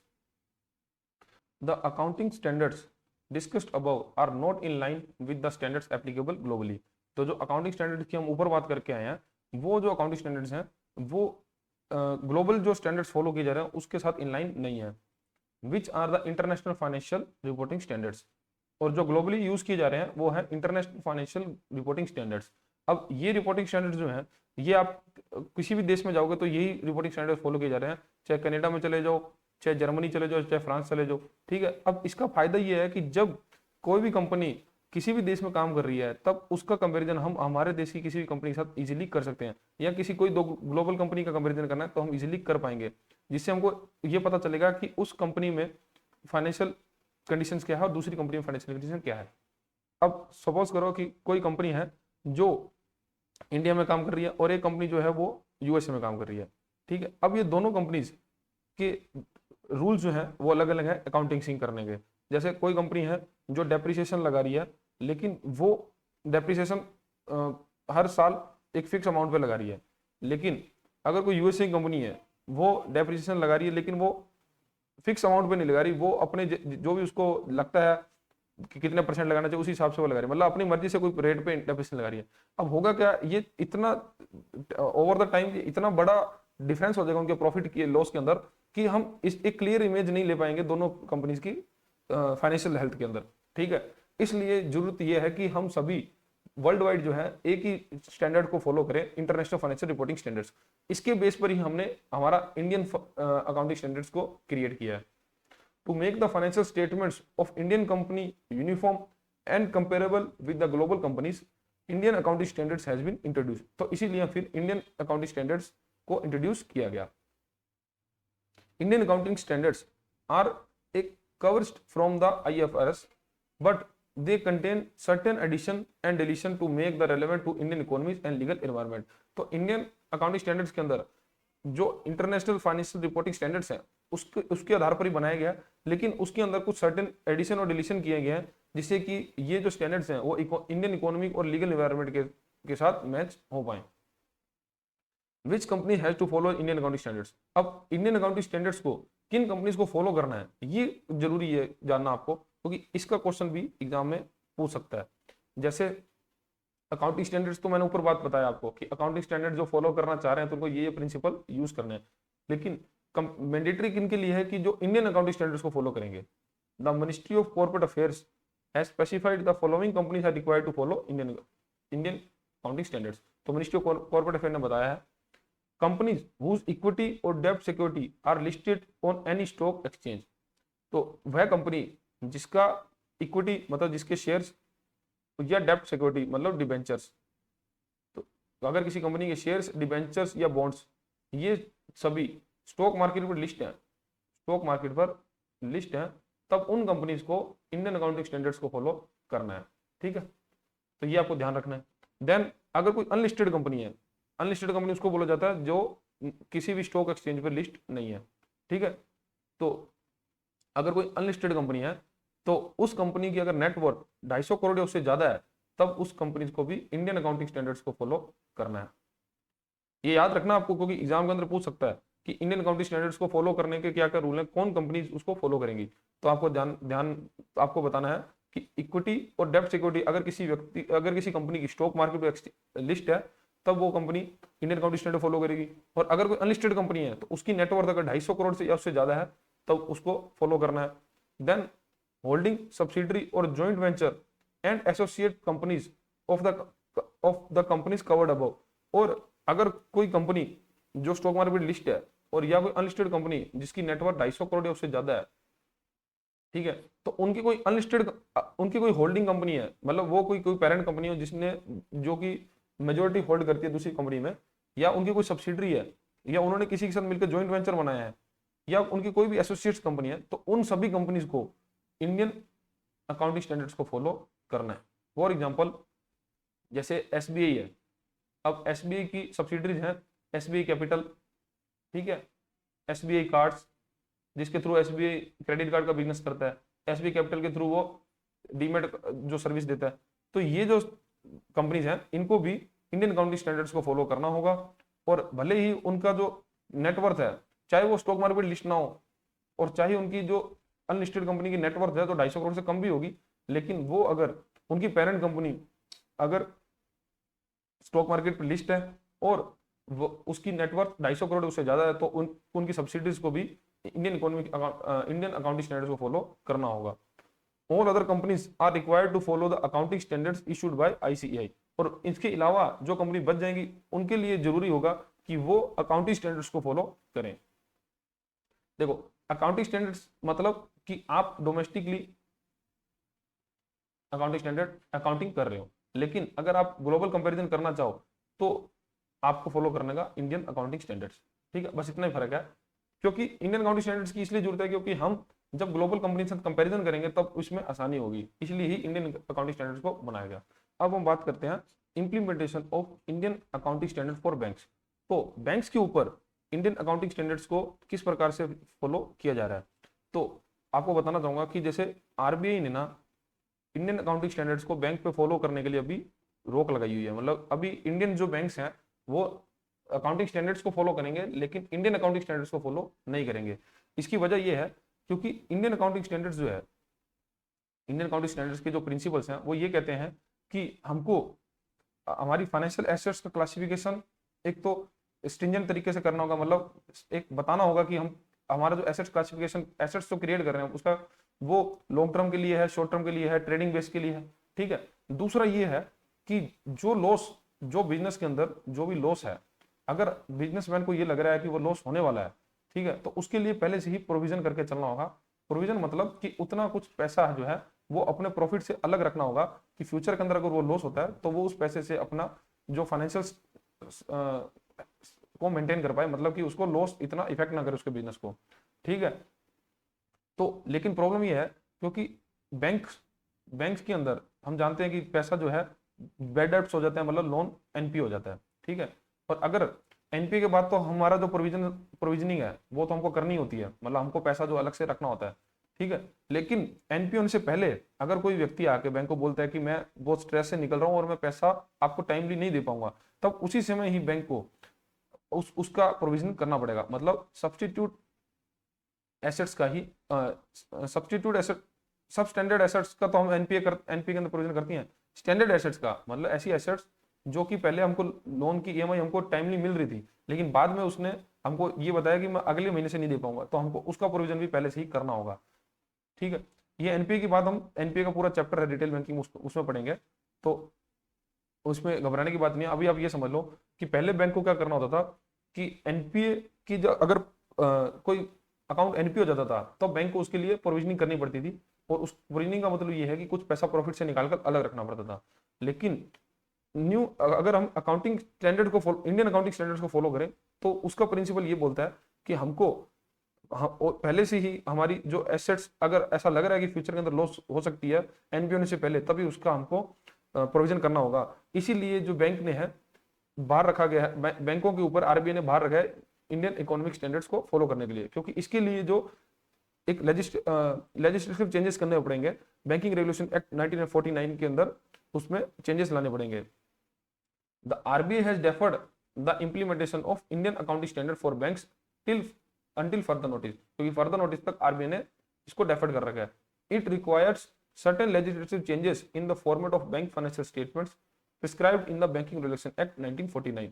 ठीक है, तो इसके लिए हमको बैंकिंग रेगुलेशन एक्ट 1949 में चेंजेस लाने पड़ेंगे, तभी वो बैंक जो है इंडियन अकाउंटिंग स्टैंडर्ड्स को फॉलो कर पाएंगे। When implemented accounting standards, Indian accounting standard is expected to bring significant changes especially in the classification of financial assets and calculation of provision of loss based on an expected credit loss model। तो अगर बैंकों के ऊपर Indian accounting standards applicable हो जाता है, तब banks को एक्सपेक्टेड क्रेडिट लॉस मॉडल अपनाना होगा, और इसके अंदर फिर उनको लॉस होने से पहले ही प्रोविजन करके चलना होगा। ठीक है, और जो कि है बैंक्स के लिए बहुत ही प्रॉब्लम की बात है, क्योंकि बैंक्स के पास अगर पैसा ही नहीं रहेगा, बैंक अलग से प्रोविजन ज्यादा करता रहेगा, तो बैंक के पास हाथ में लिक्विडिटी कम होगी और फिर वो जो अपना लोन है वो भी कम बांट पाएगा। ठीक है, और मार्केट के अंदर लिक्विडिटी भी कम हो जाएगी। इस वजह से आरबीआई ने अभी तक इनको बाहर रखा गया है। अब जो इंडियन अकाउंटिंग स्टैंडर्ड्स हैं वो कौन कौन से हैं, क्योंकि ये भी बहुत आपको याद रखने हैं, क्योंकि एग्जाम के अंदर ये भी पूछे जा सकते हैं। अब बस यही है कि आपसे ये इतना पूछ सकते हैं कि कौन सा स्टैंडर्ड किस बारे में बात कर रहा है। ठीक है, जैसे इंडियन अकाउंटिंग स्टैंडर्ड 1 जो है वो है प्रेजेंटेशन ऑफ फाइनेंशियल स्टेटमेंट्स। ठीक है, तो फाइनेंशियल स्टेटमेंट्स को प्रेजेंट करना है। फाइनेंशियल स्टेटमेंट जैसे profit and loss, balance sheet, ठीक है, तो ये हर कंपनी को पब्लिश करनी है, तो इसके बारे में बात करिए, इसका प्रिंसिपल्स क्या है, क्या था।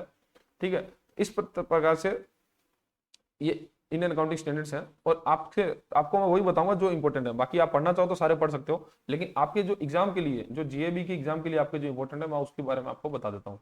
ठीक है, तो इंडियन अकाउंटिंग स्टैंडर्ड 1 जो है प्रेजेंटेशन ऑफ फाइनेंशियल स्टेटमेंट, और जो 2 है वो इन्वेंट्रीज के लिए, और 7 Indian accounting standard 7 statement of cash flows. ठीक है, और देखो कैश फ्लो का यहाँ पे 7 है, और अकाउंटिंग स्टैंडर्ड्स के अंदर कैश फ्लो के लिए 3 था। ठीक है, अब ये कुछ भी पूछ सकता है, ये अकाउंटिंग स्टैंडर्ड्स के अंदर से पूछ सकता है और इंडियन अकाउंटिंग स्टैंडर्ड्स से पूछ सकता है। अब जब एग्जाम में आप क्वेश्चन कर रहे हो ना, तब आप ये जरूर ध्यान रखना कि वो पूछ किसके बारे में रहा है, कि इंडियन अकाउंटिंग स्टैंडर्ड्स के बारे में पूछ रहा है या अकाउंटिंग स्टैंडर्ड्स के बारे में पूछ रहा है, ये दोनों अलग अलग हैं। ठीक है, तो कैश फ्लो आता है इंडियन अकाउंटिंग स्टैंडर्ड 7 के अंदर। देन फिर आएगा ये Indian accounting standard 16 property plant और इक्विपमेंट के लिए। ठीक है, देन आएगा आपका employee benefit, Indian accounting standards 19 employee benefits. फिर borrowing cost, Indian accounting standard 23। आपको ये याद रखने हैं, ठीक है, कुछ नहीं, आप इसका टेबल बना लो, अपने हाथ से लिखो इसको, इसका टेबल बना लो और इसको 2-3 बार याद कर लो, ठीक है, तो आपको याद हो जाएगा। और अगर आप ये याद कर लेते हो ना, तो एग्जाम के अंदर आपका 1 नंबर कहीं नहीं गया, मतलब आपको 1 नंबर फिक्स मिल जाएगा, क्योंकि ये फ्री का नंबर है, बस आपको थोड़ा सा मेहनत जरूर करनी पड़ेगी इसमें। और मोस्टली तो ये देखा जाता है कि शुरू के 1 2 3 4 से ही पूछता है, ठीक है, तो आपको वो तो याद रखनी है। देन हम बात करें जो आपके लिए इंपॉर्टेंट है, ये Indian accounting standard 37 provision contingent liability and contingent assets. Then है इंटेंजिबल एसेट्स 38, इंटेंजिबल एसेट्स के लिए भी पूछ सकता है। देन वो आपसे जो आपके लिए इंपॉर्टेंट है, fair value measurement 113, Indian accounting standard 113, जो आपको याद रखने हैं। फिर आपसे और एक ये Indian accounting standards 116 lease new started replacing Indian accounting standard 17। तो ये पहले था इसका 17 नंबर होता था, लेकिन अब इसको चेंज करके 116 कर दिया है। तो लीज का भी आपसे पूछ सकता है कि लीज के बारे में जो भी प्रिंसिपल्स हैं वो किस में लिखेंगे, तो इंडियन अकाउंटिंग स्टैंडर्ड 16 में लिखेंगे, ठीक है। तो ये इंडियन अकाउंटिंग स्टैंडर्ड्स का के बारे में हमने जो पूरा देखा है, देखो मोस्टली मैं आपको समराइज कर देता हूँ। हमने सबसे पहले तो ये देखा कि अकाउंटिंग स्टैंडर्ड्स क्या होते हैं, ठीक है। अकाउंटिंग स्टैंडर्ड्स वो स्टैंडर्ड्स जो फॉलो करने हैं सभी फर्म्स को, सभी बिजनेस को जो अकाउंटिंग कर रहे हैं, ठीक है। अकाउंटिंग स्टैंडर्ड इसलिए बनाएंगे क्योंकि हर व्यक्ति एक अकाउंटिंग स्टैंडर्ड को फॉलो करे, जिससे क्या है एक फर्म की, एक बिजनेस की एक क्लियर इमेज मिल पाए, ठीक है। उसके बाद हमने बात करी इंडियन अकाउंटिंग स्टैंडर्ड्स। अब इंडियन अकाउंटिंग स्टैंडर्ड्स में फर्क क्या है, क्योंकि ये ग्लोबल स्टैंडर्ड्स को मीट करते हैं, ठीक है, और अकाउंटिंग स्टैंडर्ड्स में ग्लोबल स्टैंडर्ड्स को मीट नहीं करते, मतलब ये हम डोमेस्टिकली यूज कर सकते हैं, लेकिन इंडियन अकाउंटिंग स्टैंडर्ड्स के अंदर जो कंपनीज हैं उसको हम ग्लोबल कंपैरिजन के लिए भी काम में ले सकते हैं, ठीक है। और अकाउंटिंग स्टैंडर्ड्स बनाए थे Indian institute of chartered accountant of India, ठीक है, इन्होंने अकाउंटिंग स्टैंडर्ड बोर्ड बनाया, उसके बाद अकाउंटिंग स्टैंडर्ड्स बनाए। और इंडियन अकाउंटिंग स्टैंडर्ड्स का निर्माण जो किया गया IFRS Indian international financial reporting standards के आधार पर accounting standards Indian accounting standards का निर्माण किया गया है, ठीक है। बस इतना ही फर्क है कि ये जो है अकाउंटिंग स्टैंडर्ड्स ये ग्लोबल बेंचमार्क को, ग्लोबल स्टैंडर्ड्स को मीट नहीं करते, और इंडियन अकाउंटिंग स्टैंडर्ड्स हैं ग्लोबल स्टैंडर्ड्स को मीट करते हैं। और ये सब अकाउंटिंग स्टैंडर्ड्स हैं जो कि आपको पढ़ने हैं। अब नेक्स्ट हमारा टॉपिक है generally accepted accounting principles of USA, US gap. अब यूएस गैप क्या है? यूएस गैप यूएसए के अंदर, यूएसए कंट्री के अंदर जो अकाउंटिंग रूल्स फॉलो किए जाएंगे, अकाउंटिंग रूल्स, उसी को ही यूएस गैप कहा गया है। Generally accepted accounting principles US gap, इसकी फुल फॉर्म भी आप याद रखना कि यूएस गैप की फुल फॉर्म पूछ लेते हैं, तो इसमें इस प्रकार से क्वेश्चन आएगा कि यूएस GAAP के अंदर जो सेकंड वाला ए है उसका मतलब क्या है, तब आपका आंसर होगा अकाउंटिंग, ठीक है। तो आपको याद रखना है generally accepted accounting principles are the accounting rules used to prepare financial statement for publicly traded companies and many private companies in the United States।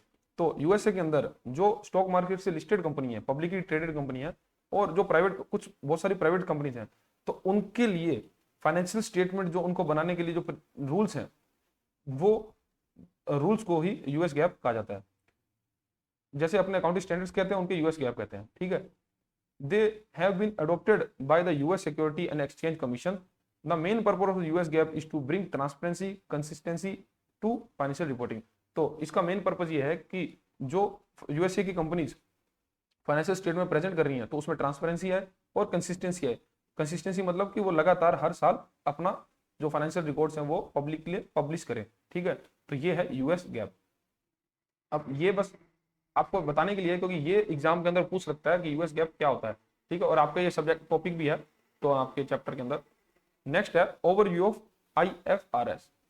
IRF की हमने ऊपर बात करी, इंटरनेशनल फाइनेंशियल रिपोर्टिंग स्टैंडर्ड्स, क्योंकि इसी के बेस पे ही हमने इंडिया अकाउंटिंग स्टैंडर्ड्स का निर्माण किया, ठीक है, इंडियन अकाउंटिंग स्टैंडर्ड्स का। अब IRF क्या था, जो हमने बताया था अभी ऊपर की, ये ग्लोबल स्टैंडर्ड्स हैं, ग्लोबल स्टैंडर्ड्स हैं अकाउंटिंग के जो कि फॉलो किए जा रहे हैं। IFRS are a single set of high quality, understandable and globally accepted accounting standards. They are developed by an independent non profit organisation called International Accounting Standards Board. तो IRFs का जो निर्माण है वो International Accounting Standard Board IASB ने किया है, जो कि एक इंडिपेंडेंट और नॉन फॉर प्रॉफिट ऑर्गेनाइजेशन है।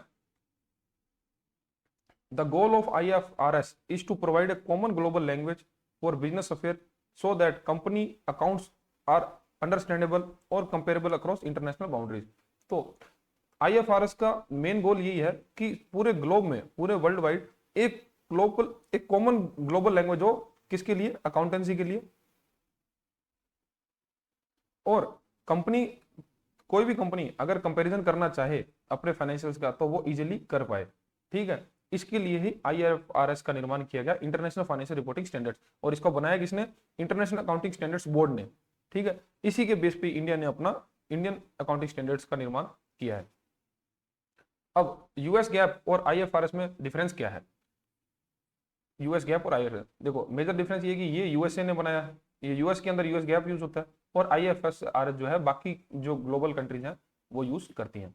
देखो बेसिक डिफरेंस जो है, consider more of a rule based system. तो इसके अंदर क्या, ज्यादातर रूल बेस्ड सिस्टम चलता है, और IFRS जो है वो प्रिंसिपल बेस्ड सिस्टम पे काम करता है। मतलब इसमें सिद्धांत है, सिद्धांत थोड़ा प्रैक्टिकली है, थोड़ा प्रैक्टिकल काम करता है। और इसके अंदर जो यूएस गैप के अंदर ज्यादातर रूल्स जो बना दिए हैं उस पर ही काम करेगा, वो प्रैक्टिकली नहीं सोचेगा। देन है fixed assets. Fixed assets are valued using the cost model, historical cost. और जो IFRS के अंदर allow the use to either the cost model or the revaluation. अब यूएस गैप के अंदर क्या बात कही है कि जो उसकी फिक्स एसेट्स हैं, लाइक जो लैंड है या प्रॉपर्टी है जो भी, तो उसकी जो वैल्यू है वो कॉस्ट मॉडल पे कैलकुलेट होगी। कॉस्ट मॉडल जैसे कि कोई कंपनी जो 1980 में बनी, उसने कोई लैंड खरीदा था 2 करोड़ का, तो आज भी उसकी बुक्स के अंदर वैल्यू जो है वो 2 करोड़ ही रखेगा। ठीक है, उस पर डेप्रिसिएशन भले लगाएगा लेकिन उसको एप्रिशिएट नहीं करेगा। लेकिन IFRS जो है वो प्रैक्टिकल मॉडल पे काम करता है, तो उसके अंदर भले बिजनेस चाहे तो कॉस्ट मॉडल यूज कर सकता है या फिर उसके रिवैल्यूएशन कर सकता है, मतलब उसकी आज की मार्केट वैल्यू के आधार पर भी अपनी अकाउंटिंग कर सकता है। इन्वेंट्री वैल्यूएशन, अब यूएस गैप में है जो allow use to LIFO and FIFO for weightage average cost methods. अब ये इन्वेंट्री क्या होता है? हमारा जो स्टॉक, ठीक है, जो बिजनेस के अंदर स्टॉक होता है उसको बोलते हैं इन्वेंट्री। और स्टॉक के कुछ रूल होते हैं, जैसे स्टॉक को बिजनेस के अंदर लाना और बाहर ले जाना। जैसे लिफो क्या होता है? लिफो मतलब लास्ट इन फर्स्ट आउट, और फीफो होता है फर्स्ट इन फर्स्ट आउट। अब देखो जो यूएस गैप है वो लिफो को भी अलाउ करता है कि वो लिफो का भी कोई भी कंपनी जो है लिफो को यूज कर सकती है। लास्ट इन फर्स्ट आउट मतलब कोई सामान है वो बिल्कुल लास्ट में आया है, ठीक है, और लेकिन उसको बेचना चाहो तो आप सबसे पहले उसको बेच सकते हो। लेकिन IFRS जो है वो लिफो को प्रोहिबिट करता है, मतलब लिफो को यूज करने को प्रोहिबिट करता है। ओनली फीफो और weightage average cost is allowed. वो सिर्फ फीफो को अलाउ करता है और या फिर वेटेड एवरेज कॉस्ट को अलाउ करता है। जैसे मतलब इसके अंदर वेटेड एवरेज कॉस्ट के अंदर किसी भी यूनिट की कॉस्ट एवरेज निकाली जाती है। जैसे मान लो कि पहले कोई स्टॉक आया था 6 आइटम्स का जिसकी कॉस्ट थी 600 रुपये, फिर देन कोई कॉस्ट आया कोई स्टॉक आया 5 आइटम का जिसकी कॉस्ट थी 500 रुपये, तो ये 11 आइटम होगी और इसकी सारा की कॉस्ट थी 1100। ठीक है, तो ये होता है वेटेज एवरेज की 1100 कॉस्ट थी और एक आइटम जो होगी 100 रुपये की, तो उसके आधार पर भी वो माल को स्टॉक को यूज करेगा। मतलब वो स्टॉक की डेट नहीं देखेगा, वो सिर्फ यूनिट के हिसाब से ट्रीटमेंट करेगा। तो ये है वेटेज एवरेज कॉस्ट। ठीक है, तो IFRS के अंदर लिफो को तो अलाउ नहीं किया जाता। आपको ये याद रखना कि लिफो अलाउ नहीं है, बाकी फीफो और वेटेज एवरेज कॉस्ट तो दोनों में ही अलाउ है। ठीक है, और गैप यूएस गैप के अंदर लिफो भी अलाउ किया जाता है, तो ये इनमें डिफरेंस है। देन है intangibles. Acquired intangible assets like research and development, advertising cost are recognised at fair value. And IFRS के अंदर they are only recognised if the assets will have a future economic benefits and can be measured reliability. मतलब intangibles क्या होता है? ऐसी assets जिनको हम touch नहीं कर सकते। ठीक है, टच नहीं कर सकते। जैसे हमारी टेंजिबल एसेट्स तो होगी जैसे लैंड और बिल्डिंग, इनको तो देखो हम छू सकते हैं, ठीक है, इनको तो टच कर सकते हैं। लेकिन इंटेंजिबल एसेट्स जैसे कि हमने हमारी बिजनेस की जो गुडविल है, ठीक है, हमारी गुडविल को कोई टच नहीं कर सकते, वो तो गुडविल देखने में थोड़ी होती कोई, ठीक है। फिर कोई ट्रेडमार्क ले रखा हमने, ट्रेडमार्क को टच नहीं कर सकते, या उस बिजनेस के अंदर में कोई पेटेंट ले रखा है, ठीक है, तो इस पेटेंट को भी हम टच नहीं कर सकते। तो ये जो है ये हमारी इंटेंजिबल एसेट्स हैं। और यूएस गैप ये कहता है कि यूएसए के अंदर अगर कोई फर्म के पास इंटेंजिबल एसेट्स हैं तो उसको वो एक फेयर वैल्यू पे अपने बुक्स के अंदर शो कर सकता है, अपने बुक्स के अंदर उसको रिकॉर्ड कर सकता है। लेकिन अगर हम इंडिया की बात करें, ठीक है, आईएफआरएस के अंदर, आईएफआरएस ये बोलता है कि आप अपनी इंटेंजिबल एसेट को तब तक रिकॉर्ड नहीं करोगे जब तक आपको उसका फ्यूचर में कोई बेनिफिट नहीं दिखता, मतलब उसमें कोई इकोनॉमिक बेनिफिट अगर आपको होता है तभी आप अपनी उसको इंटेंजिबल एसेट्स को रिकॉर्ड करोगे, ठीक है। तो ये इसमें मेजर डिफरेंस है। तो आईएफआरएस के अंदर डिफरेंस क्या है? एक तो बेसिक डिफरेंस तो ये है कि यूएस गैप जो है वो रूल बेस्ड चलता है और आईएफआरएस जो है वो प्रिंसिपल बेस्ड है।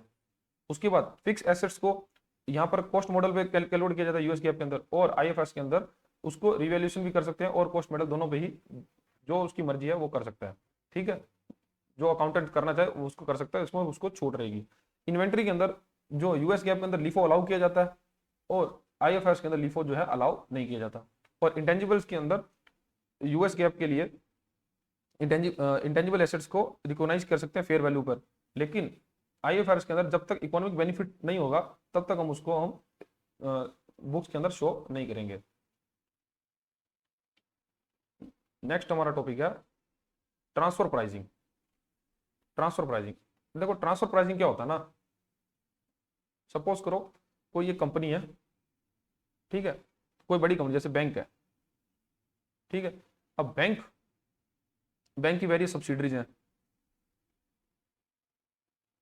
जैसे हम बात करें बैंक ऑफ बड़ौदा की, ठीक है, तो बैंक ऑफ बड़ौदा की सब्सिडरी है बड़ौदा कार्ड, ठीक है, बड़ौदा कार्ड्स, जो कि बैंक के ब्याह पे बिजनेस करती है क्रेडिट कार्ड का, ठीक है। अब मानो कि कुछ ऐसी सर्विस जो बड़ौदा कार्ड्स ले रही है बैंक ऑफ बड़ौदा से, कुछ ऐसी सर्विस जो बड़ौदा कार्ड ले रही है बैंक ऑफ बड़ौदा से, वो सर्विस क्या हो सकती है? क्योंकि देखो बैंक ऑफ बड़ौदा क्या है, बैंक देता है सेविंग बैंक अकाउंट और करंट बैंक अकाउंट की सर्विस, ठीक है। अब इसके बदले में बैंक क्या चार्ज कर, बैंक उनसे चार्ज लेता है, चार्जेस लेता है, ठीक है। अब वो कुछ भी अकाउंट ऑपरेटिंग चार्जेस, किसी भी तरह का चार्ज, ठीक है। अब मान लो बड़ौदा कार्ड्स का जो करंट अकाउंट है वो बैंक ऑफ बड़ौदा के पास ही है, हालांकि उसकी सब्सिडरी कंपनी है, लेकिन बैंक ऑफ बड़ौदा के पास उसने एक करंट अकाउंट रखा हुआ है। अब ट्रांसफर प्राइसिंग का ये मतलब है कि बैंक ऑफ बड़ौदा जो चार्जेस ले रहा है, जो चार्जेस बनते हैं उसके करंट अकाउंट्स के, वो मतलब किसी भी और दूसरे कस्टमर से लेता, तो वो सेम चार्जेस उसको बड़ौदा कार्ड से भी लेने हैं। ऐसा नहीं कि वो उसकी सब्सिडरी है तो उससे चार्जेस नहीं लेंगे। तो ये मतलब होता है ट्रांसफर ऑफ प्राइसिंग का, ट्रांसफर प्राइसिंग का, कि हमको हमारी सब्सिडरीज कंपनी या हमारी जॉइंट वेंचर कंपनी जो भी हमारी, जिसमें हमारी कंपनी की खुद मेन कंपनी का इंटरेस्ट है, लेकिन हमको जो हमारी कॉस्ट आएगी किसी भी प्रोडक्ट की तो हमको ट्रांसफर करनी होगी बड़ौदा कार्ड से। तो मतलब बैंक ऑफ बड़ौदा को अपने बुक्स के अंदर पेमेंट रिसीव दिखानी होगी, बड़ौदा कार्ड से उसने पेमेंट ली कमीशन के बेस पे, और बड़ौदा कार्ड से जब दिखाएगा तब वो पेमेंट दिखाएगा कि मैंने बैंक ऑफ बड़ौदा को पेमेंट करी। तो मतलब जो बड़ौदा बैंक ऑफ बड़ौदा के बुक्स हैं वो अलग काम करेंगी और जो बड़ौदा कार्ड्स हैं वो अलग काम करेगी, ठीक है। तो ये दोनों अलग अलग डिफरेंट एंटिटीज होंगी इन टर्म्स ऑफ अकाउंटिंग, ठीक है। तो अकाउंटिंग अंदर ये दोनों अलग अलग एंटिटीज होंगी, तो इसी को बोलते हैं ट्रांसफर प्राइसिंग।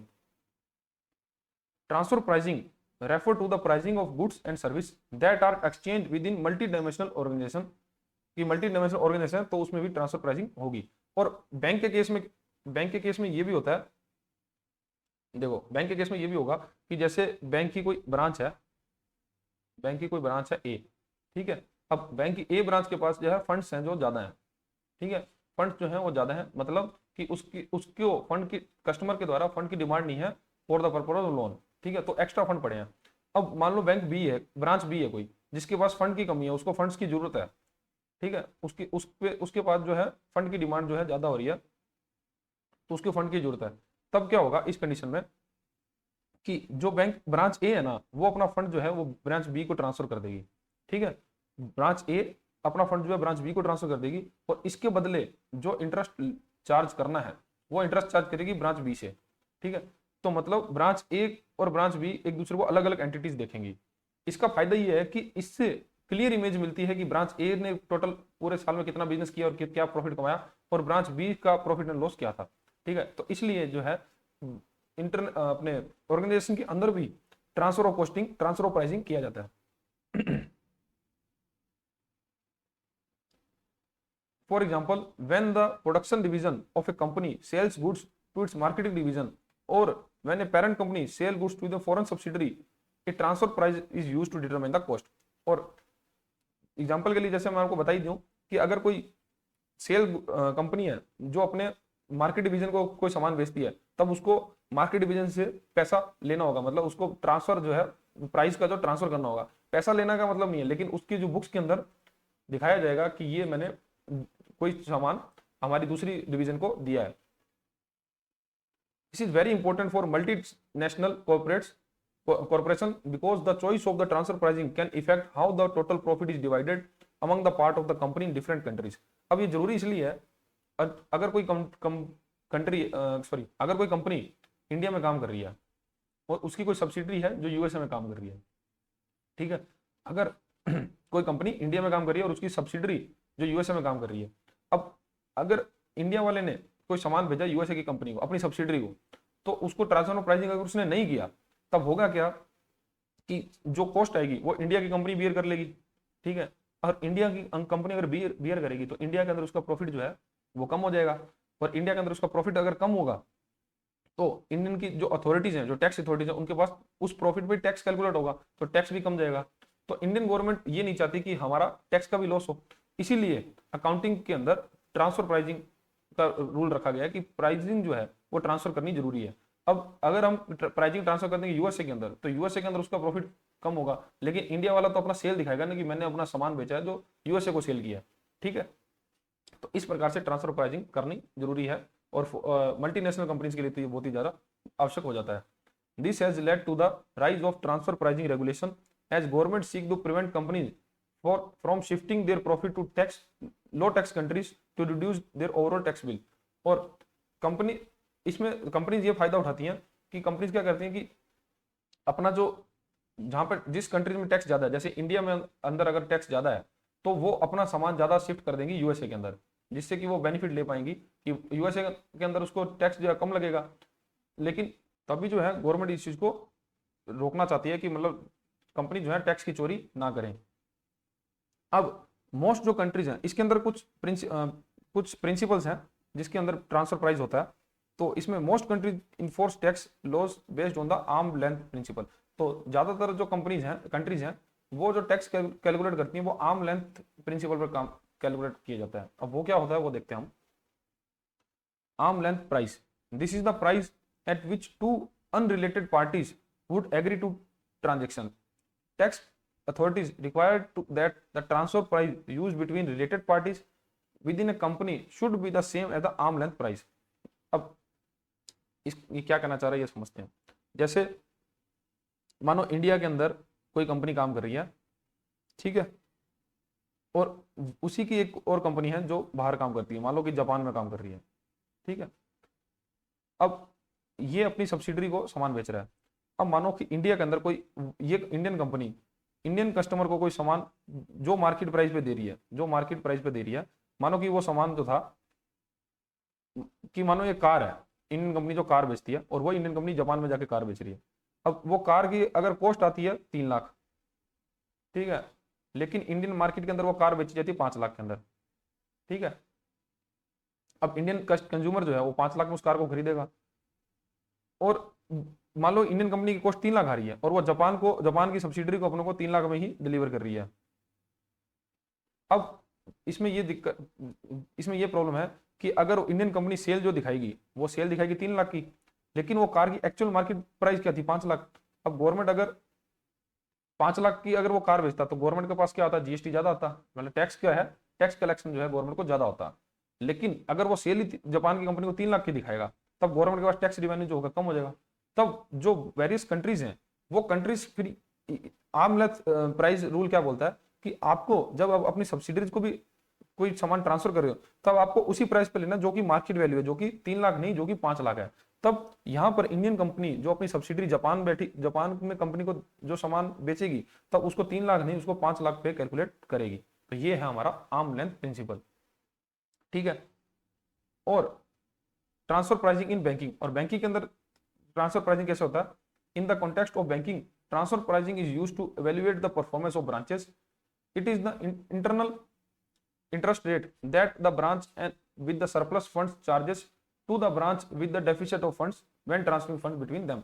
तो ये आपको मैं बता ही चुका हूं कि ब्रांच बैंक के अंदर ट्रांसफर प्राइसिंग कैसे होता है कि वह ब्रांच जो सरप्लस है वो डेफिसिट ब्रांच को अपना फंड भेज देगी, और जो internal rate of interest decided होगा तो वो पे किया जाएगा डेफिसिट ब्रांच के द्वारा सरप्लस ब्रांच को, ठीक है। जिससे होगा क्या कि एक पर्टिकुलर ब्रांच की भी कॉस्ट प्रॉफिट एंड लॉस पता कर पाएंगे, और जिससे क्या फाइनेंशियल पोजीशन जो है उस ऑर्गेनाइजेशन की पता चल पाएगी। हालांकि दोनों एक ही बैंक है, दोनों एक ही काम कर रहे हैं, लेकिन ब्रांच के लेवल पर अगर प्रॉफिट एंड लॉस देखना हो तो वो भी हम ट्रांसफर ऑफ प्राइसिंग के जरिए आसानी से देख सकते हैं, ठीक है। तो ये हमारा जो चैप्टर है वो पहला चैप्टर जो है खत्म होता है। अब इस चैप्टर के आपको मैं क्विक रिवीजन प्रोवाइड करवाऊंगा, मतलब ये इसकी पीडीएफ जो आपको नीचे मिल जाएगी। क्विक रिवीजन क्या है? एक समरी है जो पूरे चैप्टर को कवर करेगी आपके। तो ये आप पूरे चैप्टर के अगर पढ़ना चाहें समरी रूप में तो आप इसको पढ़ सकते हैं, और इसको एग्जाम में जाने से पहले रिवीजन भी इससे करके जा सकते हैं, ठीक है। ये 3 से 4 पेज के अंदर पूरा चैप्टर हो जाएगा इसमें। और इसके बाद मैं आपको एक प्रोवाइड करवाऊंगा एमसीक्यू, ठीक है। ये एमसीक्यू आपको प्रोवाइड करा देंगे जिसके अंदर जो इस चैप्टर के रिलेटेड इंपॉर्टेंट 10 क्वेश्चन होंगे वो प्रोवाइड करवाए जाएंगे, और ये जो क्वेश्चंस रहेंगे ये एग्जाम पैटर्न पे ही रहते हैं। तो और ये इंपॉर्टेंट क्वेश्चन होंगे आपको, मतलब ये आप क्वेश्चन जरूर करना। और इसी एमसीक्यू के बेस पे एक क्विज जो हमने बनाया है वो भी आपको डिस्क्रिप्शन बॉक्स में मिल जाएगा। आप हमारी वेबसाइट पे जाकर भी आप हमारा क्विज जो है अटेम्प्ट कर सकते हैं। जो हमारी वेबसाइट है bankingshiksha.com, तो उस पर जाके भी आप क्विज को अटेम्प्ट कर सकते हैं। सिर्फ 2 मिनट का काम है, आप जाके, क्योंकि आपने पूरा चैप्टर जो अगर वीडियो पूरा देख लिया है तब आप जाके इसको आसानी से अटेम्प्ट कर सकते हैं, ठीक है। और इस क्विज के बाद आपको इस क्विज के रिलेटेड आंसर शीट और एक्सप्लेनेशन आपको मिल जाएगा कि आंसर आपका क्या है और किस प्रकार से वो आंसर आपका आया है, मतलब एक्सप्लेनेशन भी उसकी मिल जाएगी, ठीक है। अब नेक्स्ट वीडियो हम देखेंगे एबीएम का चैप्टर 2, सॉरी एएफएम का चैप्टर 2।